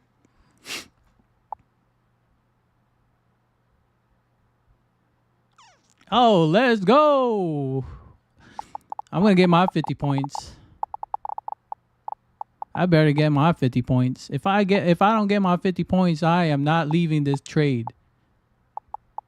I better get my 50 points because that is my goal right now.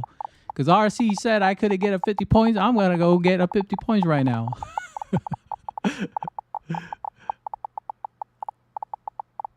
But we're going to... So I Sell suspected stop NQ. to go to 739. So that will give me a 50-point move right there.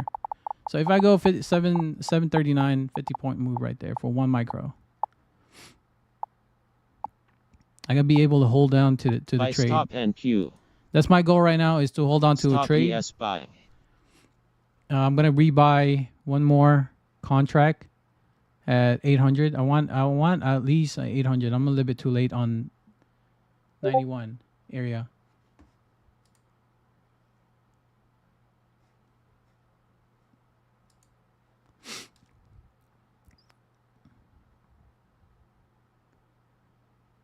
Let me see if we got any divergence to change my mindset. All right, so we definitely did hold on to that. Oh my gosh, I definitely did not see that divergence. Iceberg ES sell. Iceberg ES sell. But we have imbalances here that just doesn't make sense. You know, the imbalance here. If you're looking here, this is what I'm thinking right now. This imbalance on the 1 hour time frame is, I think they want to reach for. But oh, it is a breakout pattern. Oh my gosh. I think I am wrong on this trade. I think I'm gonna be wrong. I think we're gonna go to the upside. Oh my gosh, I am gonna be wrong on this trade. Iceberg ES I'm gonna buy. be wrong, man. We got 45 minutes. Let it just ride it. You know, ride it. Iceberg ES buy. Let it ride.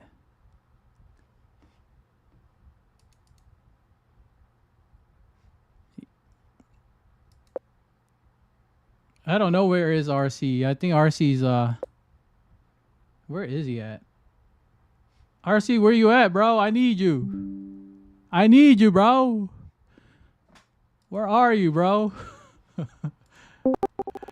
let's do a chat, bro. Let's do Iceberg what the market ES will sell. do. The market will do is it's gonna reach for my 39, my 739 target, and then that's what it's gonna do. Sell stop and It's Q. gonna take all those sell side, and next thing you know, you Sell got stop the and liquidity Q. up above Sell now. stop and Q. Is it gonna reach Iceberg for ES sell. 739 at 645? 645. I mean 930, 945, and do a U-turn right there.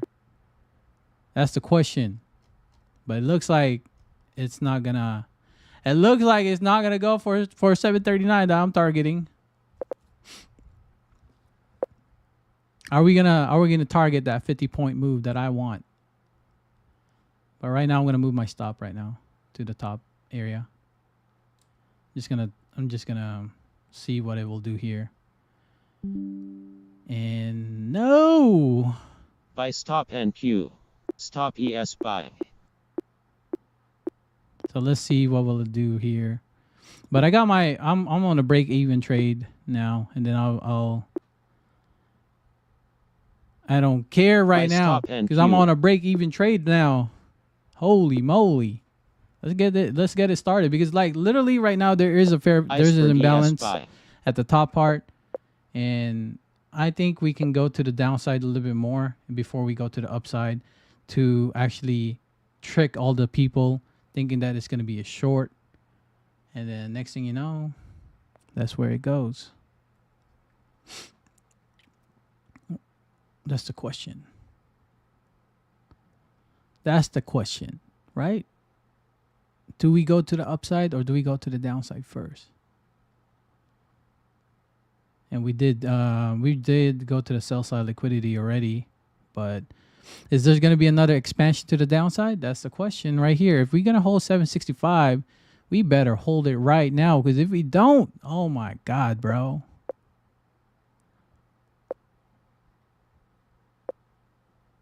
What am I going to do? Yeah, so it looks like it's holding the 765 area. It looks like it might be a trap. I don't know if it's going to be a trap, because on the 15-second chart, we are holding the 775 area. Looking at it so quickly, bro. Like I'm on a 15-second chart, guys. I'm not looking on the 1 minute. I'm looking at on the 15 minutes and what is the reaction will be at 775. And looks like we are going to be going up now. It's already 6:45 a.m. I mean 9:45 a.m. So it makes sense. Not unless that's a fake out right there.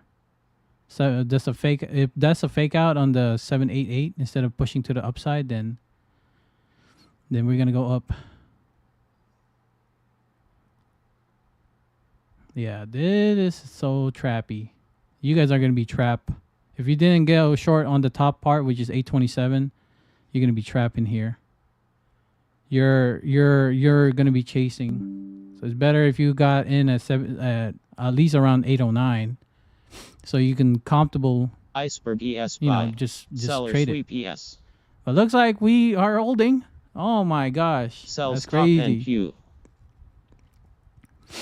The 15-second chart looks like it's, if it breaks through that level, that fair value gap at 771, there's a lot of wicks that's forming.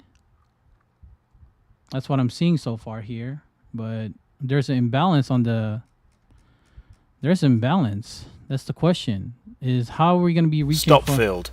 Okay, I got stopped out on that Iceberg ES sell. Buyer sweep ES. one. I got stopped out on that.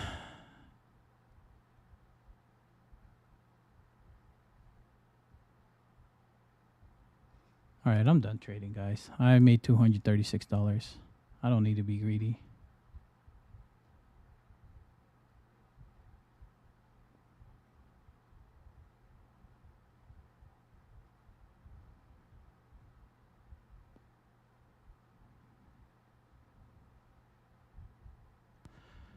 If we can get to 809, let me see what the reaction will be at 809.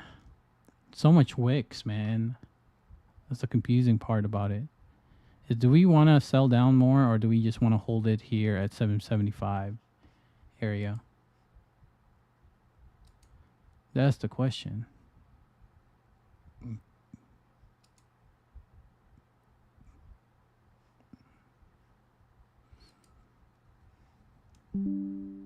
Yeah, I'm not chasing this. I got off on my short already. I gotta stay disciplined. Right now, I have to protect this profit I have.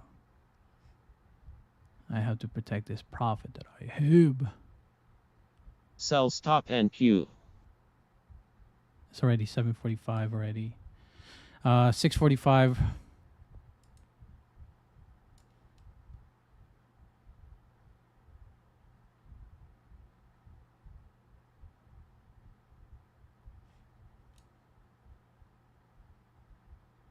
See right there? You see that? That's another wick that it created.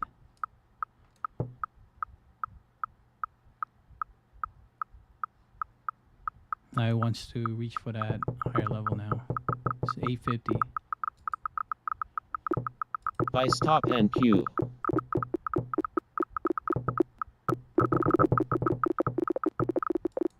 Order filled.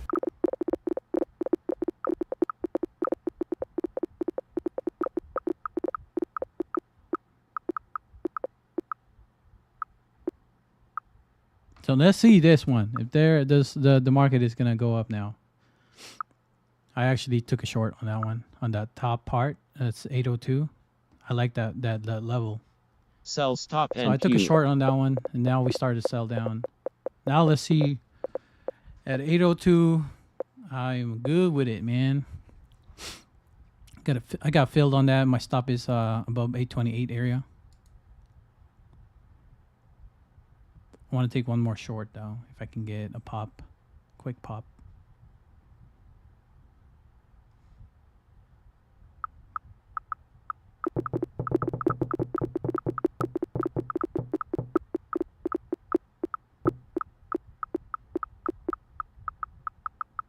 Sell iceberg NQ. Order filled. All right, they got two already. This is my last trade. I'm done after this. If I don't make money out of this trade, today's not my day. Today's not my day. Today is not my day. My stop is above 828. I got two contracts. Just gonna give back the profits that I made, and that's pretty much it. Sell stop NQ. Sell stop NQ. We will see, you know, if we can get 840. All this sell side liquidity below this area at 840, like 749. That would break the area.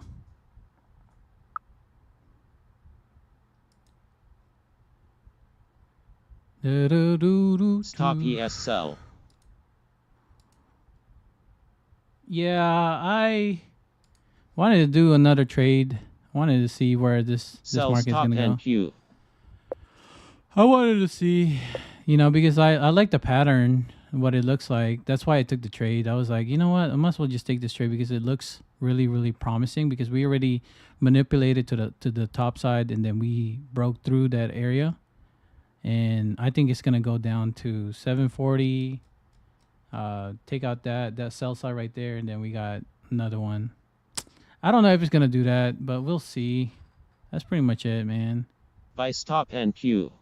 I don't know if it's gonna work.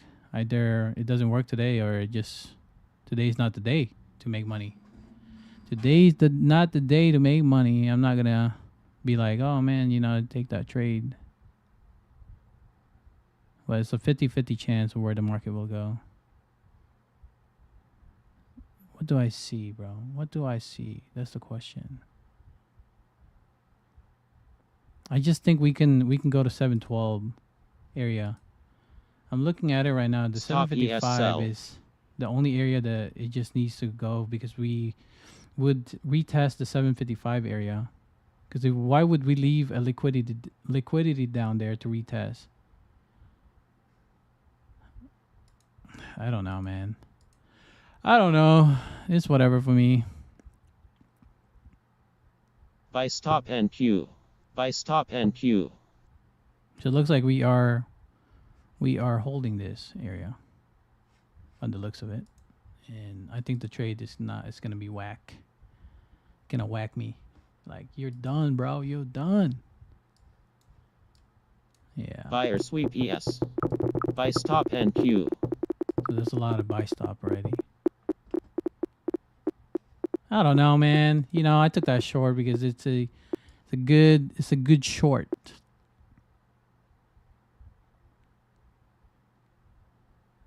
But I know for sure you can always make it back. Iceberg ES sell. You Sell stop can always NQ. make it back. How do we make a manipulation? It's 650 already,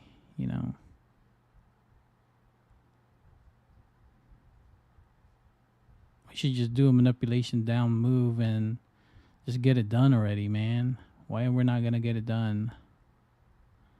Stop ES sell. Just get it done, bro. Just go down. Just trap it. Trap all the Sell stop longs. NQ. Stop ES sell. That's chasing this Stop thing. ES sell. And next thing you know, Sell stop next NQ. thing you know, we are good. We are in profit. Buy iceberg NQ. Oh my gosh, we are in profit now. Absorption spires NQ. We are in profit. The $90. Do we take $90 or do we go home and take a? I'm gonna take 3 at least out here. Buy market. Order filled. All right, I only got 1. I got 3 more left. I'm just gonna hold this, and then the rest is just break even trade. My target would be 712. If I can get 712, that's gonna be really, really cool to see. But I don't think it's gonna go to 712. 17. That's my goal. All right, let's go. Sell stop NQ. Stop ES sell. Absorption sellers NQ. Sell stop NQ. Absorption sellers ES. Iceberg ES buy. Sell stop NQ. Sellers Oh sweep my ES. gosh, I Buy gotta hold this iceberg in. NQ. Sell stop NQ. I gotta hold this in. Sell stop NQ. Why? Stop ES Why sell. the market is doing Sell that? iceberg NQ. Order filled. Stop ES sell. But we made $382. I am done for today. That is it, Iceberg ES guys. sell. We are done. What a winning trade. Can you believe that? What a winning trade. What a winning trade. Hey, Christopher. Did you hold it? I know you did. I'm done. This one right here, that one is a manipulation already at 735. I got my target. I got my 50-point move that RC was talking about. I got it. I made it. And I made $382 out of that. So I'm currently up 382 for today, and that's pretty much my ends the trading. Yeah, that's pretty much it. I think we made our profit. It's crazy, you know, like the market itself. Like sometimes you just have to trust, you know, where the market will go. You just have to stop your emotion out of this trade. Just go. Just take the trade. A lot of people, they get stuck because they think that the market will not go in their favor.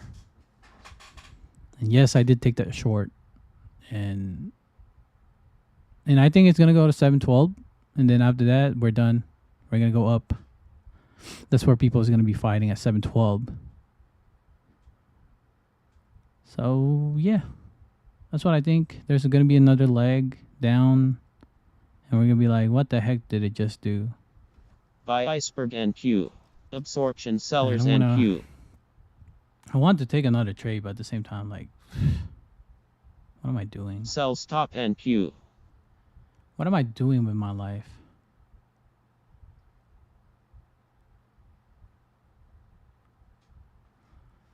All right, I'm done trading on this. That was a good trade. 690.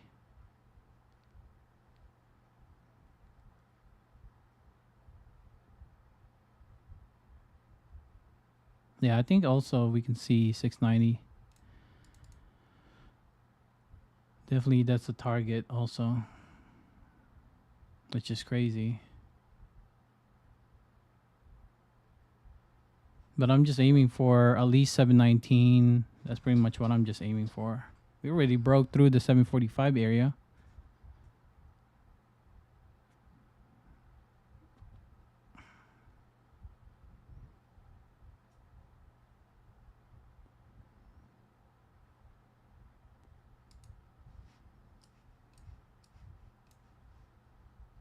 Sell stop NQ.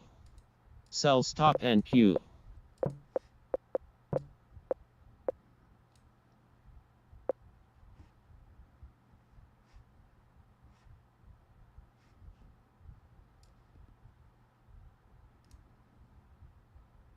Yeah, it just broke through 719 already.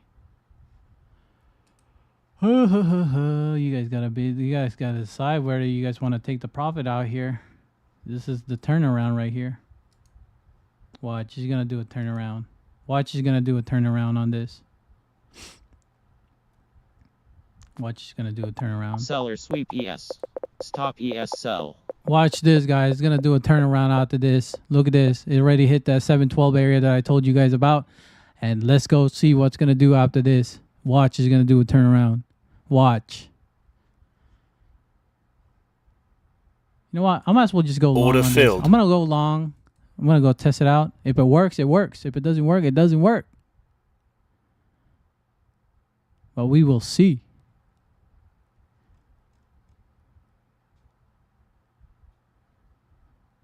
We will see. I'm just trying to make 20 bucks out of this. If I can make 20 bucks, that'd be great to see. Let's still test this out. You know, if this theory of mine is gonna work. At 712, the storyline of this market, what will it do? Are we gonna pump it up? We got 6:55 a.m. What are we gonna be doing? Are we gonna go up or are we gonna go down? That's the question. Did we manipulate it down already? We took out all the sell side. We took out all the good stuff. And so I'm just gonna be like 829 is my target. That's a 100-point move. Let's see if I can hold it for 829. Oh man, I got 20.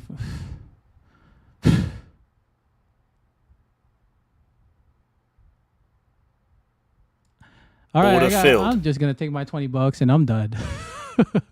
I just want my 20 bucks. Guys, if you think about it, man, 20 bucks on a mini, that's $200.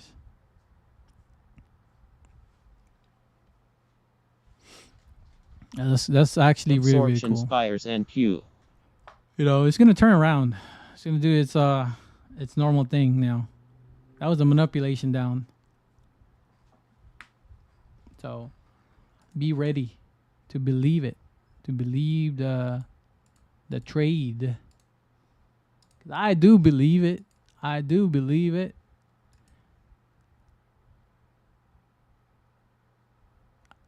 What was that? How come I got a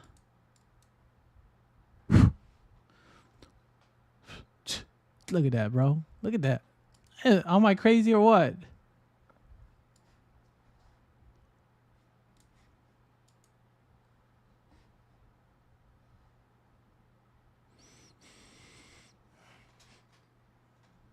Oh my God, guys. Look at that. That was a good buy at 712. And we are up almost 9K. We are almost up to 9K.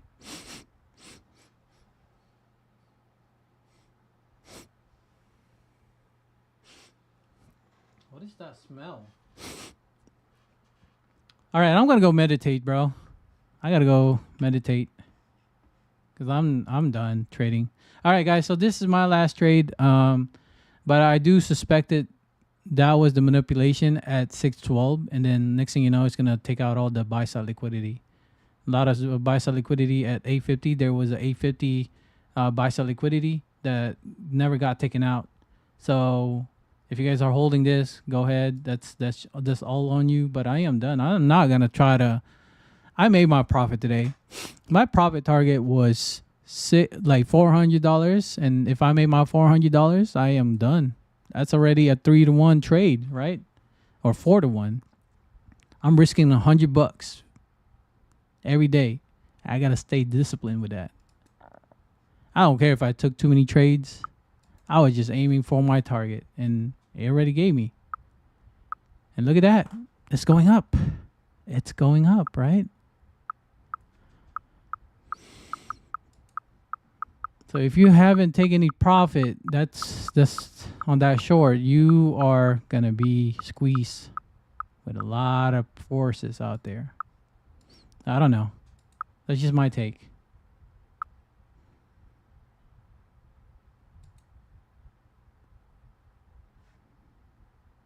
All right, guys. I'll see you guys later. I am done for today. I appreciate you guys are tuning in. Hey, Christopher, you want to go talk in the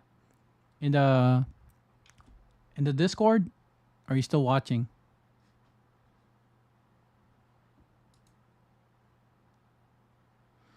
If you guys want to just chill on the Discord, I'll be there. I'm just gonna be doing some normal kind of things, normal life things. I'm done trading. I'm exhausted, and tomorrow I'm gonna be doing the same thing over and over again until I get to my 100K view. I mean 100K, 100K. That is my goal, man. If I can make $400, that's all that matters for me, man. And good luck to you guys. For sure, for sure.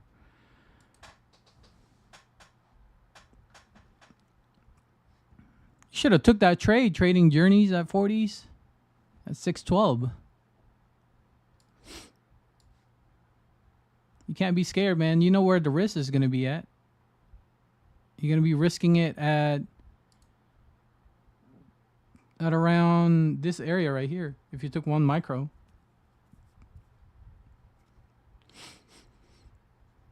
You still need to reach to this level.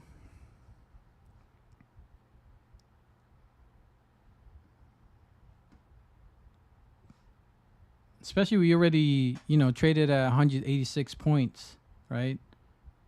So what do we expect for the candle to form? Probably a bullish candle, That's what I suspected, but I don't know, man. I'm done. I made my profit.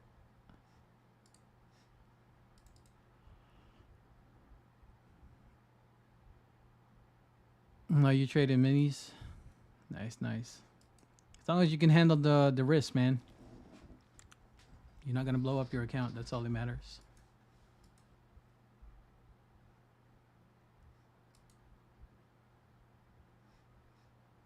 I want to make $100 more, but I'm getting too greedy now.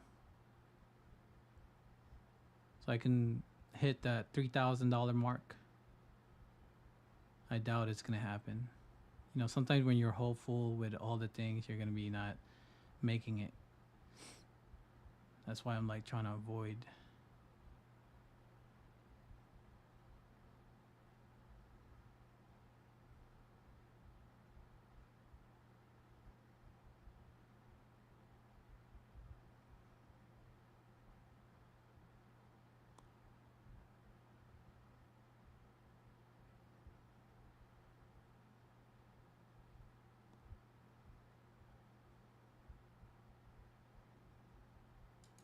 Order filled.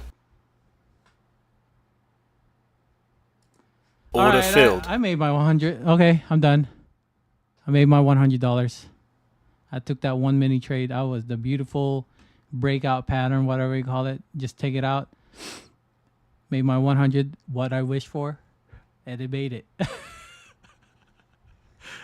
Dude, this kind of trading style I have, Christopher, is so crazy, bro.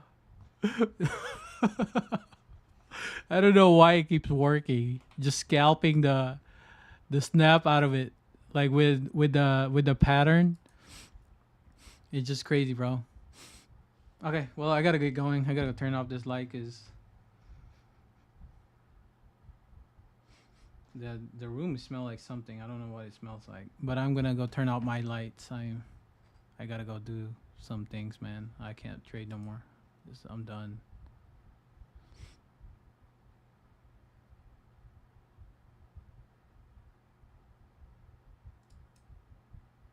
Yeah, I'm done.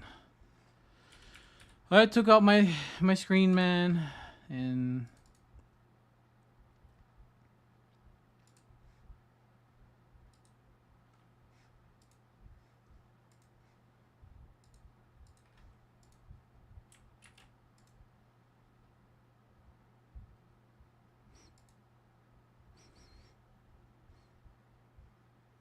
what is that smell? Is it my camera?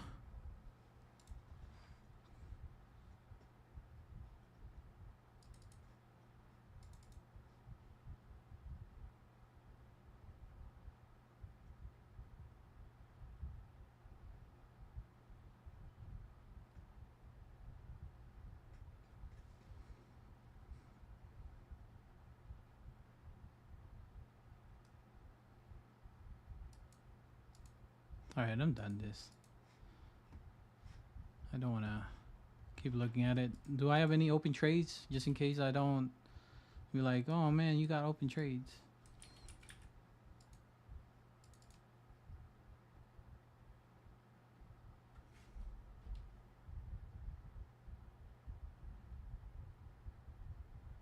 I'm gonna turn on my computer at least.